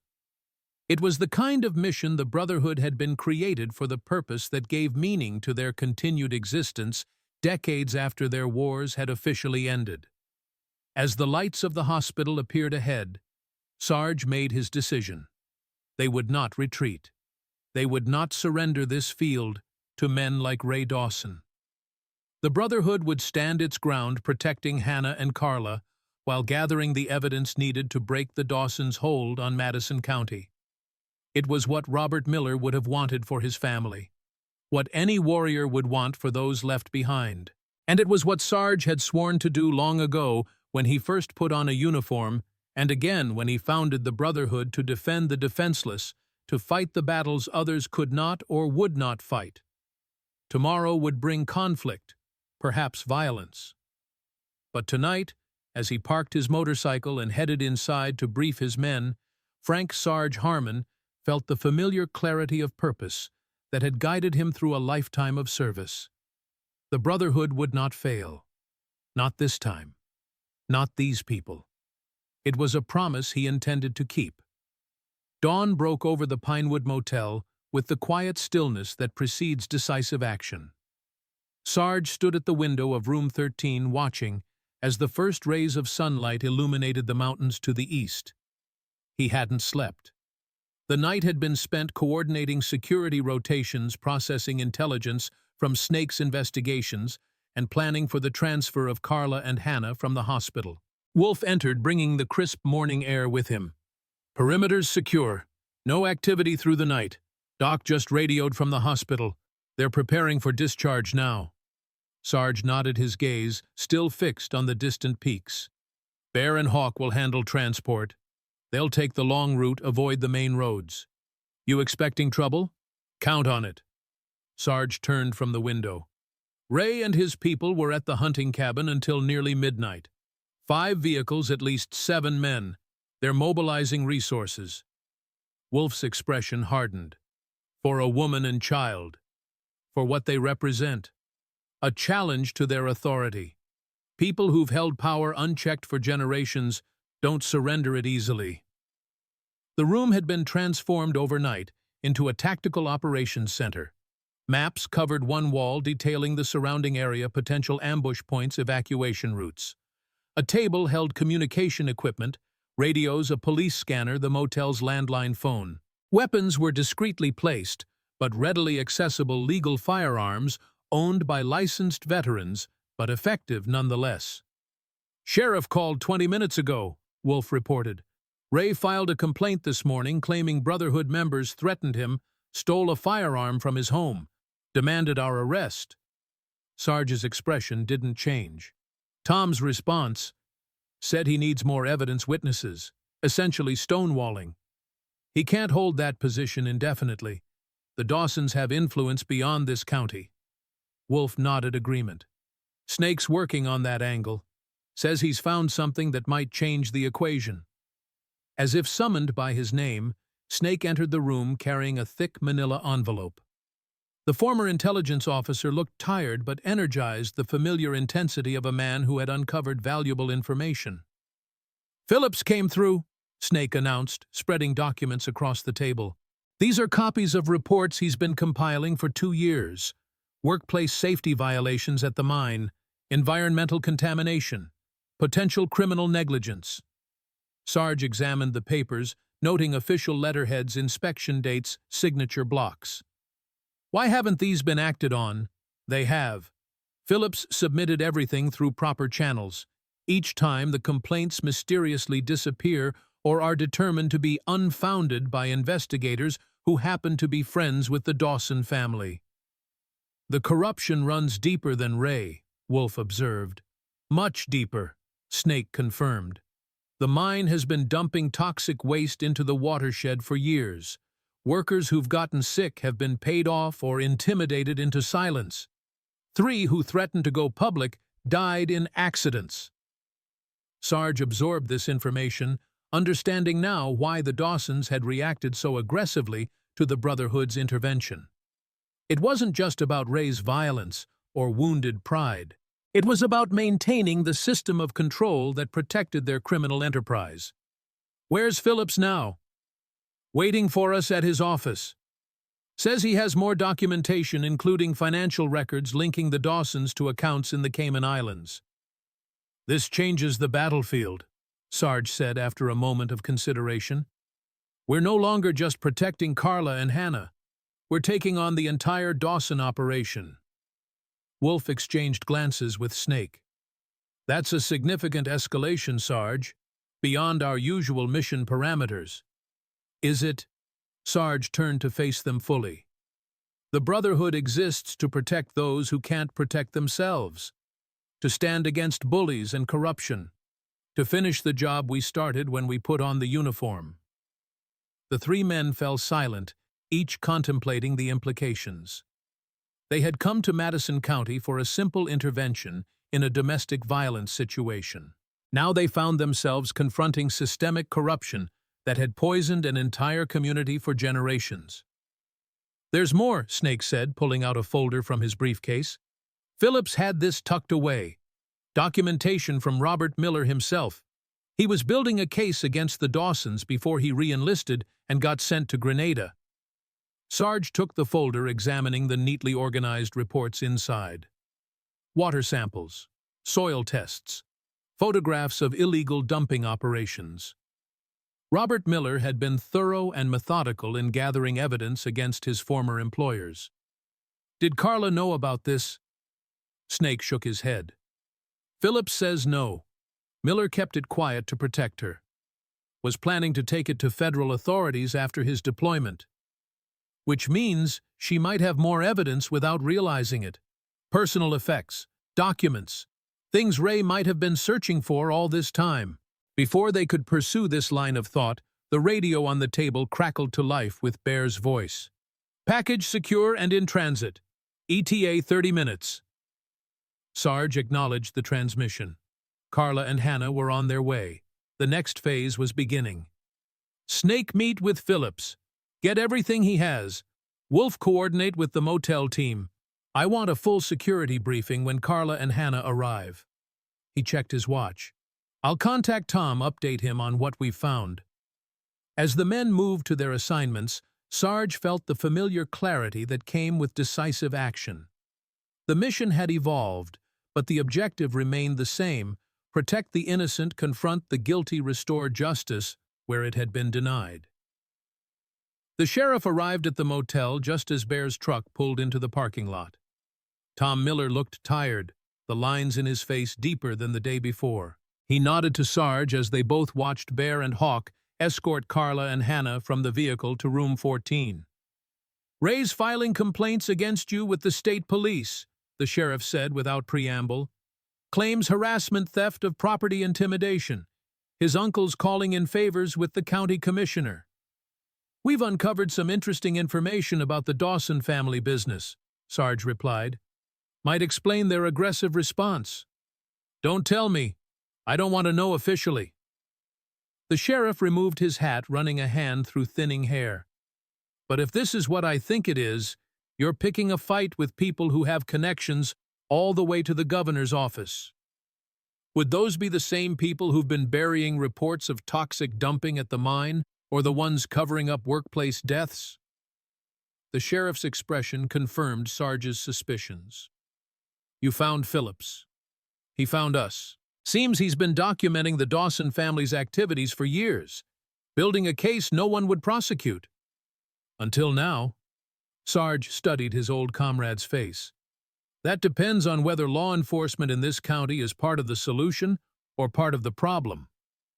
For a moment, Sheriff Miller looked offended. Then understanding dawned. You're asking me to choose sides. I'm suggesting there's only one side for a man who swore an oath to uphold the law, the same oath we both took when we put on uniforms decades ago. The sheriff gazed across the parking lot, his expression troubled. When he spoke again, his voice had lost its official tone. I've got 18 months until retirement, Frank. 18 months of mortgage payments, then a pension that barely covers the bills. In a county where the Dawsons control everything from jobs to medical care. And after those 18 months, will you be able to look in the mirror knowing you let them continue? The question hung between them, weighted with decades of friendship, shared combat, divergent choices. What exactly are you planning? The sheriff finally asked. Justice, Sarge replied simply. For Carla and Hannah. For the workers who died. For everyone who suffered while the Dawsons profited. Sheriff Miller replaced his hat with deliberate precision. I can give you 48 hours. After that, state police will have jurisdiction on Ray's complaints. I won't be able to protect you. Understood. And Frank? The sheriff met his gaze directly. Whatever happens, I was never here. As the sheriff's cruiser pulled away, Sarge allowed himself a moment of reflection. Tom Miller had been a solid soldier, once brave under fire.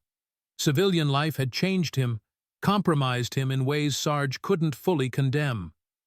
The choices were never as clear outside the battlefield. Inside room 14, Carla sat on the edge of the bed while Doc changed the bandage on her forehead. Hannah was curled in a chair by the window, watching the parking lot with the wary vigilance of a child who had learned to fear the arrival of certain vehicles. How are you holding up? Sarge asked, taking a seat across from Carla. Better physically, she replied, wincing slightly as Doc applied antiseptic.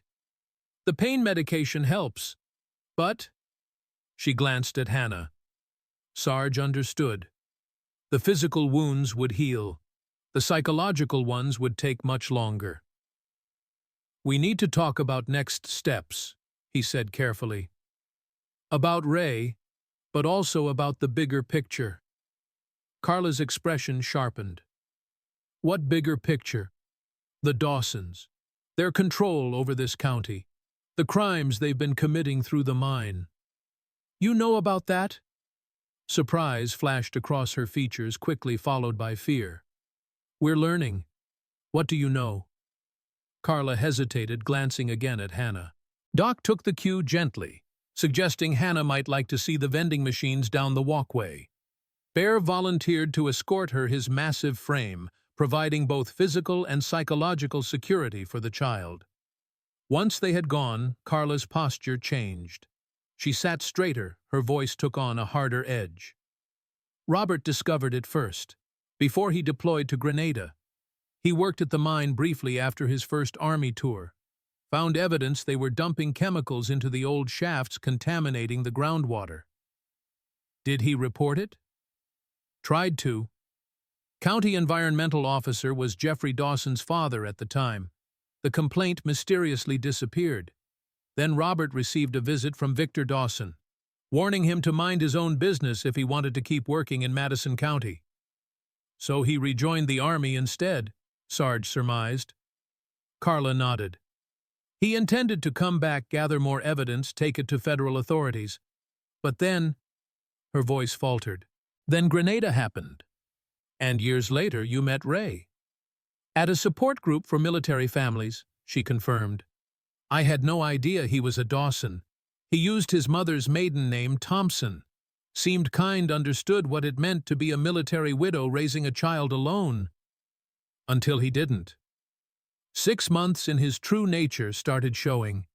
By then I was financially dependent, isolated from friends. It wasn't until I found some papers in his wallet that I realized he was related to the Dawsons, the same family Robert had problems with at the mine. Her mouth twisted bitterly. By then it was too late. I was trapped. You're a survivor, Sarge said firmly. And now you're a witness. Not just to Ray's violence, but to the Dawsons' criminal activities. Understanding dawned in Carla's eyes. That's why they won't let this go. They think I know something. Do you? She was silent for a long moment. Robert kept records, documentation of what he found at the mine. I still have it hidden where Ray never looked. This was more than Sarge had hoped for. Where? Safety deposit box at First Madison Bank. Robert's name and mine are both on the account. Ray never knew about it. It was set up before we were married. Sarge exchanged glances with Doc, who had remained silent throughout the conversation. This changed their tactical considerations significantly. The documentation could provide leverage against the Dawsons, possibly enough to involve federal authorities. We'll need to retrieve it, Sarge said. Securely. Carla nodded. I have the key, but Ray watches the bank. His cousin Jeffrey is on the board of directors. We'll handle the security concerns, Sarge assured her. What matters is that you're willing to testify about both the abuse and the environmental crimes. For Hannah, she said simply. For her future. And for Robert. To finish what he started. Their planning session was interrupted by Hannah's return bear following protectively behind her. The little girl clutched a candy bar and a small plastic toy from the vending machine, the first genuine smile Sarge had seen on her face, brightening her features momentarily. Mr. Bear says I can call him Uncle Bear, she announced, climbing onto the bed beside her mother. He says all the Brotherhood men are my uncles now. Carla smoothed her daughter's hair with a gentle hand. That's wonderful, sweetie. Hannah looked up at Sarge, her expression suddenly serious beyond her years. Are you my uncle too? Something shifted in Sarge's chest, an emotion he hadn't allowed himself to feel in decades. If you'd like me to be. I think I'd like you to be Grandpa, she decided. You look like a grandpa. The room fell silent. Doc and Bear carefully avoided looking directly at Sarge, aware of the weight this simple child's request carried. Sarge had never had children of his own, His wife and unborn child had died in a car accident during his second deployment to Korea. He had never remarried, never sought to replace what he had lost. "I'd be honored," he said finally, his voice rougher than usual. Hannah nodded satisfied and returned to her candy bar.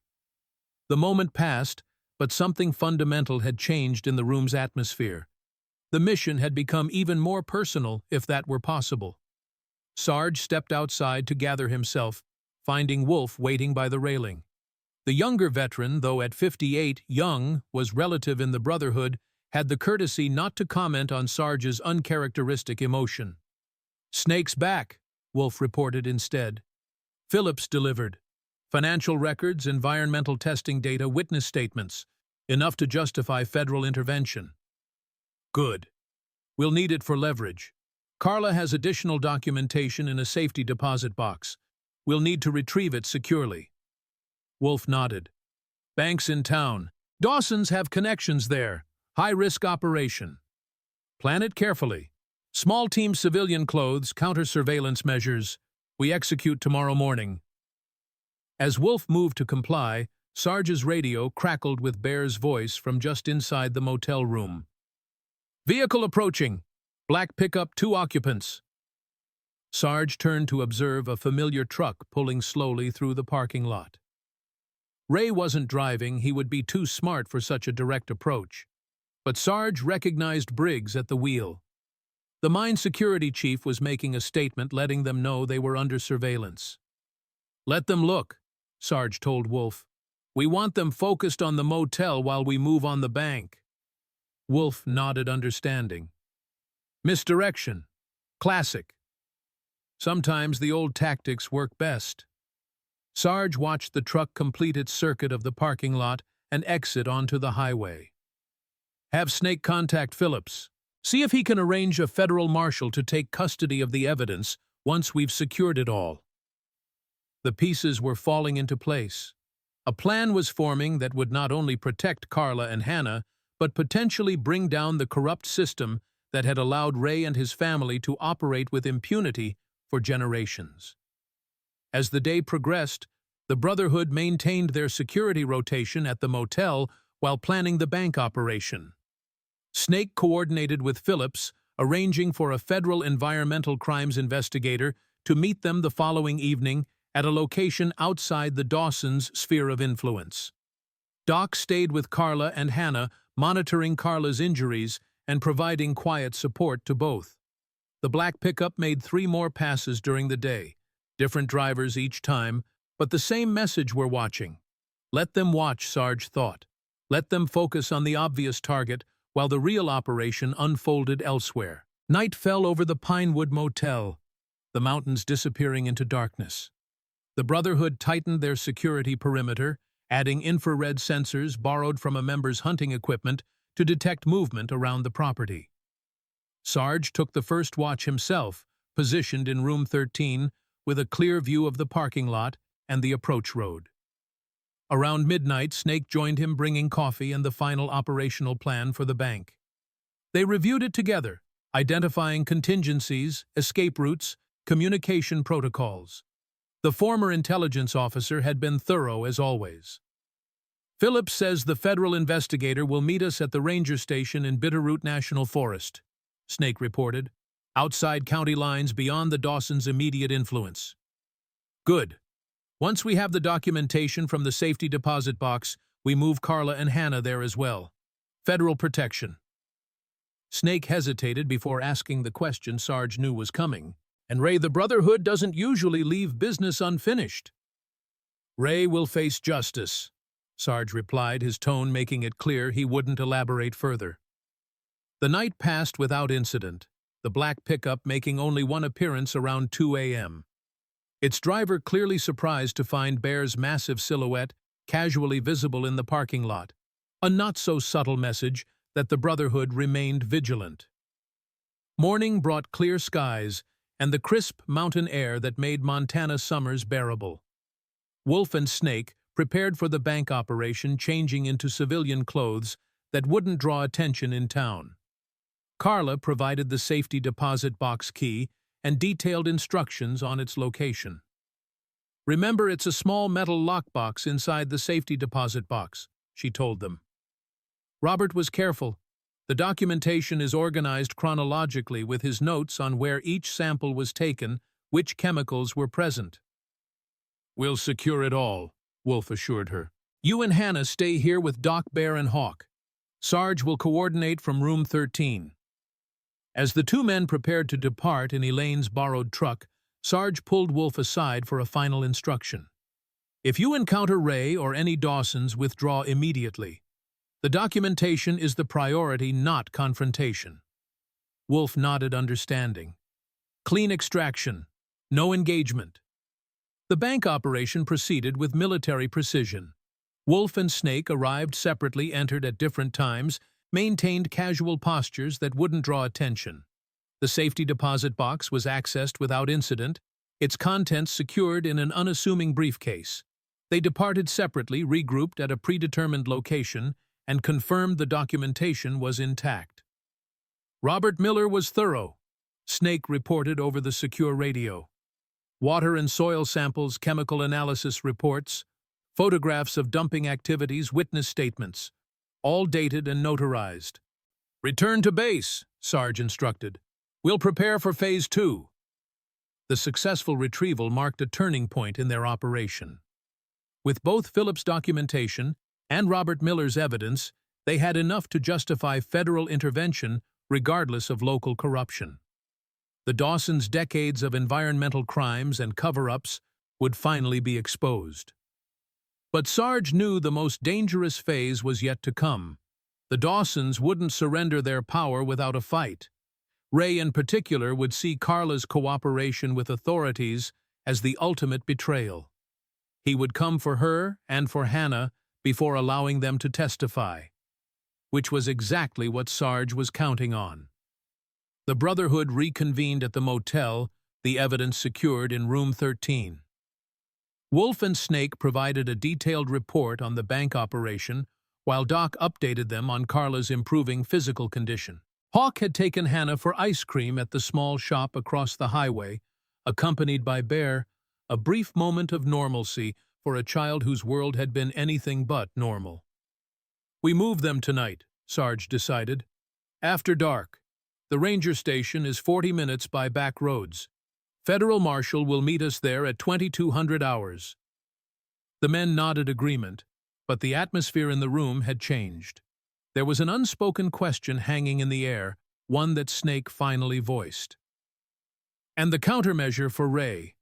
He'll know by now we've accessed the safety deposit box." Sarge looked at each man in turn. These brothers who had fought alongside him in various conflicts, official and unofficial, for decades. "I'll handle Ray personally.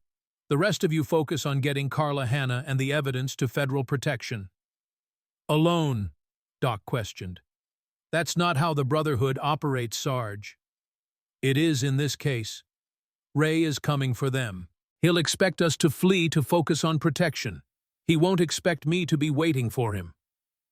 Understanding dawned in their expressions. Sarge wasn't planning a confrontation, he was setting a trap. "The sheriff gave us 48 hours, Sarge continued. "We've used 18. I intend to resolve this tonight before state police can intervene on the Dawsons' behalf." The men exchanged glances, a silent communication born of years working together. Finally, Wolf spoke for all of them. "What do you need from us? Make the extraction convincing. I want Ray to believe Carla and Hannah have been left vulnerable. Draw his security teams away from the motel. Give me a clear field of engagement." The plan was risky but tactically sound. The Brotherhood would create the appearance of an evacuation in progress, drawing Ray's surveillance to follow the decoy vehicles. Meanwhile, Sarge would remain behind, waiting for Ray to make his move against what he believed would be a minimally protected target. As evening approached, preparations accelerated. Carla and Hannah packed their few belongings. Doc reviewed medical supplies.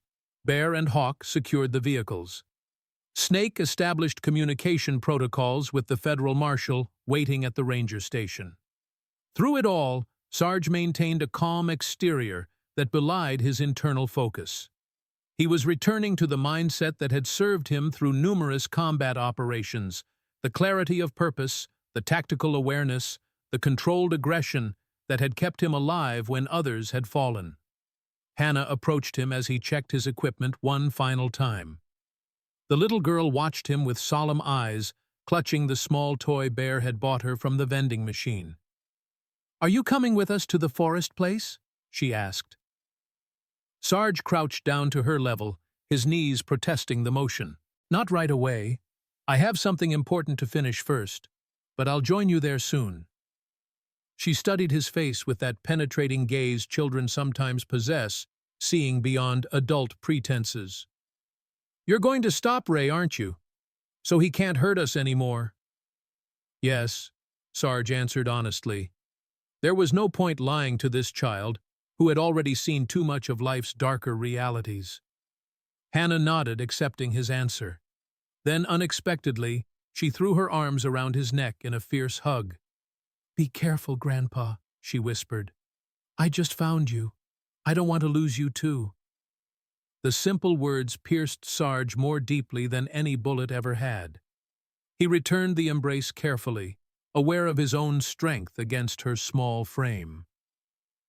"I'll be careful," he promised, "and I'll find you after no matter what." She pulled back, studied his face once more, then nodded with the gravity of someone far older. "I believe you. Mommy says men like you keep their promises." As Hannah returned to her mother's side, Sarge felt the weight of that promise settle around him. It wasn't just about stopping Ray anymore. It wasn't even about exposing the Dawsons' corruption.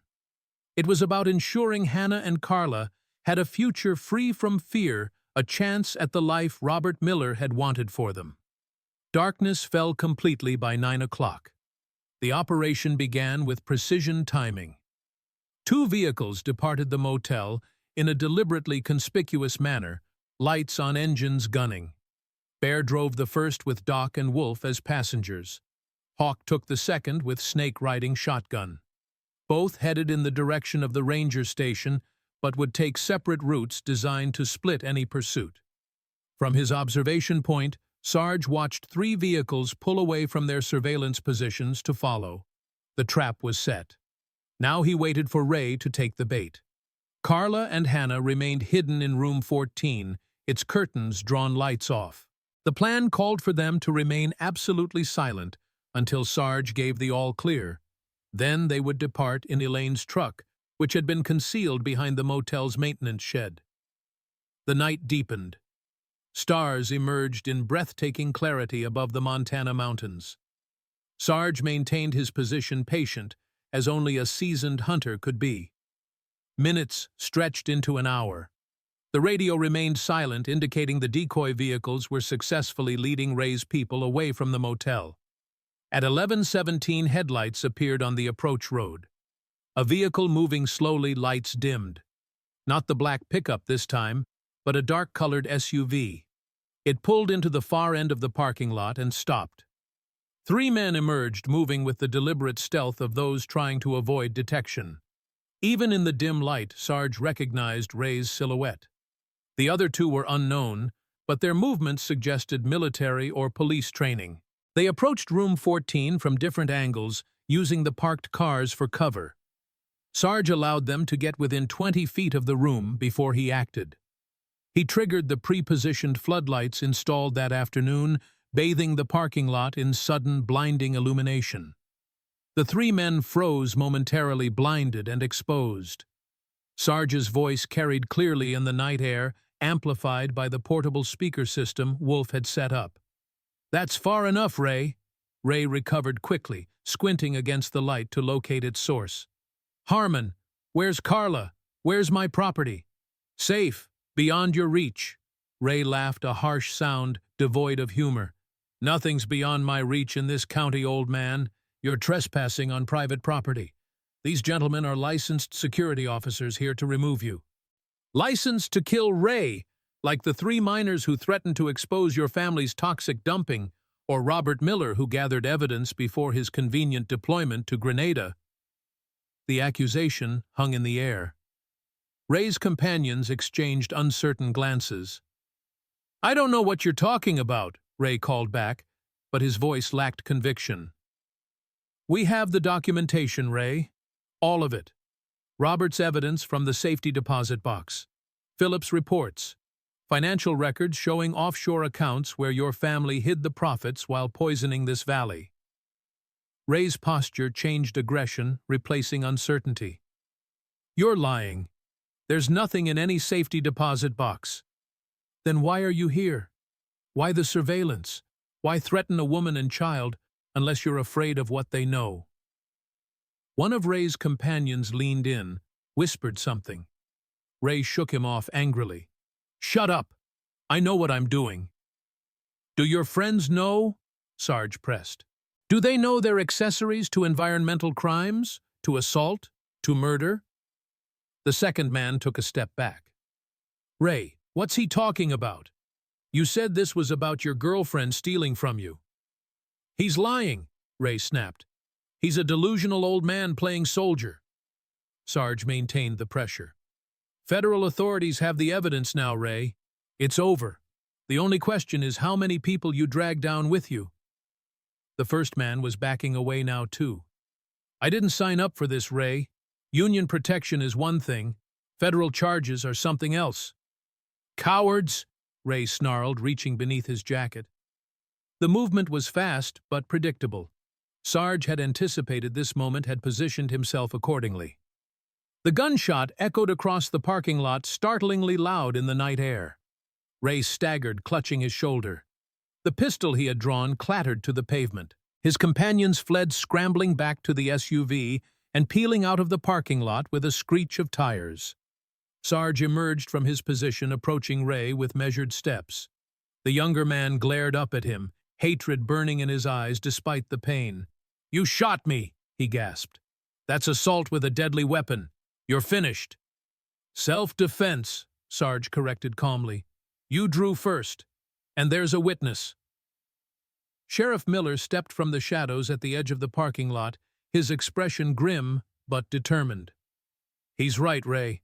I saw the whole thing. You pulled a weapon on an unarmed citizen." Ray's face contorted with rage and disbelief. "Tom, you're with them after everything my family's done for you." "After everything your family's done to this county," the sheriff corrected. "I've ignored too much for too long. Not anymore." Sarge maintained his distance weapon, still trained on Ray. "It's over. The documentation is with federal authorities. Your uncle and cousin are being detained as we speak. The mine operations are suspended pending investigation." "You can't prove anything," Ray insisted, though his voice had lost its certainty. "Robert Miller proved everything," Sarge replied. "Your family might have sent him to his death, but his evidence survived, and now it's going to dismantle everything the Dawsons have built." Sheriff Miller approached, handcuffs ready. "Raymond Dawson, you're under arrest for assault with a deadly weapon, violation of probation, illegal possession of a firearm by a felon, and conspiracy to commit environmental crimes. More charges pending." As the sheriff secured the handcuffs, Ray made one last desperate attempt. "You'll regret this, Tom. Both of you. The Dawsons don't forget." "Neither does the Brotherhood," Sarge replied quietly. "Neither do the families of the men who died in your mines. Neither does Hannah, who ran barefoot through the woods because you beat her mother." Ray fell silent, the fight draining from him as blood seeped through his fingers. Doc emerged from room 14 to administer first aid. The Brotherhood didn't leave even enemies to suffer unnecessarily, while Sheriff Miller radioed for an ambulance. Carla appeared in the doorway, Hannah clutched protectively against her side. The little girl's eyes were wide but unafraid as she observed the scene. "Is it over?" Carla asked, her voice steady despite everything. "This part," Sarge confirmed. "Ray's going to prison. So are his uncle and cousin once the federal investigation is complete. The rest of the Dawsons will have to decide whether to cooperate or face similar charges. And us. Federal witness protection, at least initially. New identities, new location, a fresh start." Carla nodded, accepting the necessity. Hannah's been through so much change already. But she'll have you. And eventually, when it's safe, the Brotherhood will find you. Family always does. The distant wail of sirens announced the approaching ambulance. The sheriff's department would handle Ray's processing. The Brotherhood would ensure Carla and Hannah reached federal protection safely. Justice long denied in Madison County was finally being served. As the emergency vehicles arrived and the official procedures began, Sarge stepped aside with Sheriff Miller. "You risked everything," Sarge observed. 18 months from retirement. The sheriff straightened to his full height, something of the soldier he had once been returning to his bearing. "Some things matter more than a pension, Frank. You taught me that at Chosin when you came back for us through that snowstorm. No man left behind." "No one left behind," Sarge agreed, clasping his old comrade's shoulder. "Not then. Not now." The sheriff hesitated, then added, "We disagreed for a long time about methods, Frank. Maybe we both were right in our own ways." "Maybe," Sarge acknowledged. "Justice takes different forms, but it always comes due eventually." By dawn, the operation was complete. Ray was in custody at the county hospital under guard. Carla and Hannah were safely at the ranger station, with the federal marshal the documentation secure. The Brotherhood members had regrouped, mission accomplished with minimal violence and maximum effect. 2 days later, Sarge stood on the porch of a small cabin deep in Bitterroot National Forest. The Federal Witness Protection Program had established Carla and Hannah there temporarily while arrangements were made for their permanent relocation. Mountains rose on all sides, protective and enduring. Hannah sat beside him on the porch steps, carefully drawing in a notebook the marshal had provided. She worked with intense concentration, tongue caught between her teeth. "What are you drawing?" Sarge asked. She held up the page. It showed a little girl holding hands with a woman on one side and an older man on the other. Behind them stood a group of men in what appeared to be leather vests. "It's us," she explained. "Me and Mommy and you, and the Brotherhood uncles watching over us." Sarge studied the drawing, noting the careful attention to detail. The Brotherhood members each had distinct features: Bear's beard, Doc's glasses, Wolf's silver-streaked hair. "That's very good," he said. "You have a talent." "Daddy could draw too," she replied. "Mommy says I got it from him." "Your daddy was a fine man. He tried to protect people just like you did when you ran for help." Hannah nodded, returning to her drawing. "Mommy says we have to go away soon, get new names, live somewhere else." "Yes, it's to keep you safe." "Will I see you again? And Uncle Bear and Uncle Doc and everyone?" Sarge chose his words carefully. "Not right away. It might be a long time. But eventually, yes. The Brotherhood doesn't forget its family." She considered this, adding more detail to her drawing. "I'll keep this picture, so I remember everyone until then." "That's a good idea." They sat in companionable silence, the Montana morning unfolding around them. In the distance, an eagle soared above the treetops. Sarge watched its flight, thinking about journeys and returns, about promises kept, and battles fought on unfamiliar terrain. Inside the cabin, Carla spoke with the federal agents about their testimony. The evidence Robert had gathered, combined with Philip's documentation, had broken the case wide open. Already, state environmental officials were testing the water supply. Federal agents were examining financial records, and former miners were coming forward with their own stories of corruption and intimidation. The Brotherhood had come to Madison County for a simple intervention in a domestic violence situation. They had ended up dismantling a corrupt system that had poisoned a community for generations. Justice had been served not just for Carla and Hannah, but for all those who had suffered under the Dawsons' influence. It wasn't the kind of mission Sarge had trained for in his military days, but perhaps it was the kind he had been preparing for all along, standing against bullies and tyrants wherever they appeared, protecting those who couldn't protect themselves, honoring the oath he had taken decades ago. Hannah finished her drawing with a flourish, signing her name at the bottom. Then carefully she tore it from the notebook and handed it to Sarge. "This is for you," she said. "So you don't forget us either." Sarge accepted the drawing, handling it with the reverence such a gift deserved. "I could never forget you, Hannah. Not ever." She leaned against his side, small and trusting. "Promise you'll find us again." "I promise," he said, and meant it with every fiber of his being. The Brotherhood always keeps its promises. Above them, the eagle circled once more before setting a course toward distant mountains. Sarge watched it go, feeling a sense of completion he hadn't experienced in years. One mission ended, another would begin. The Brotherhood's work was never truly finished. But for now, in this moment with Hannah beside him, and justice served, Frank Sarge Harmon was at peace.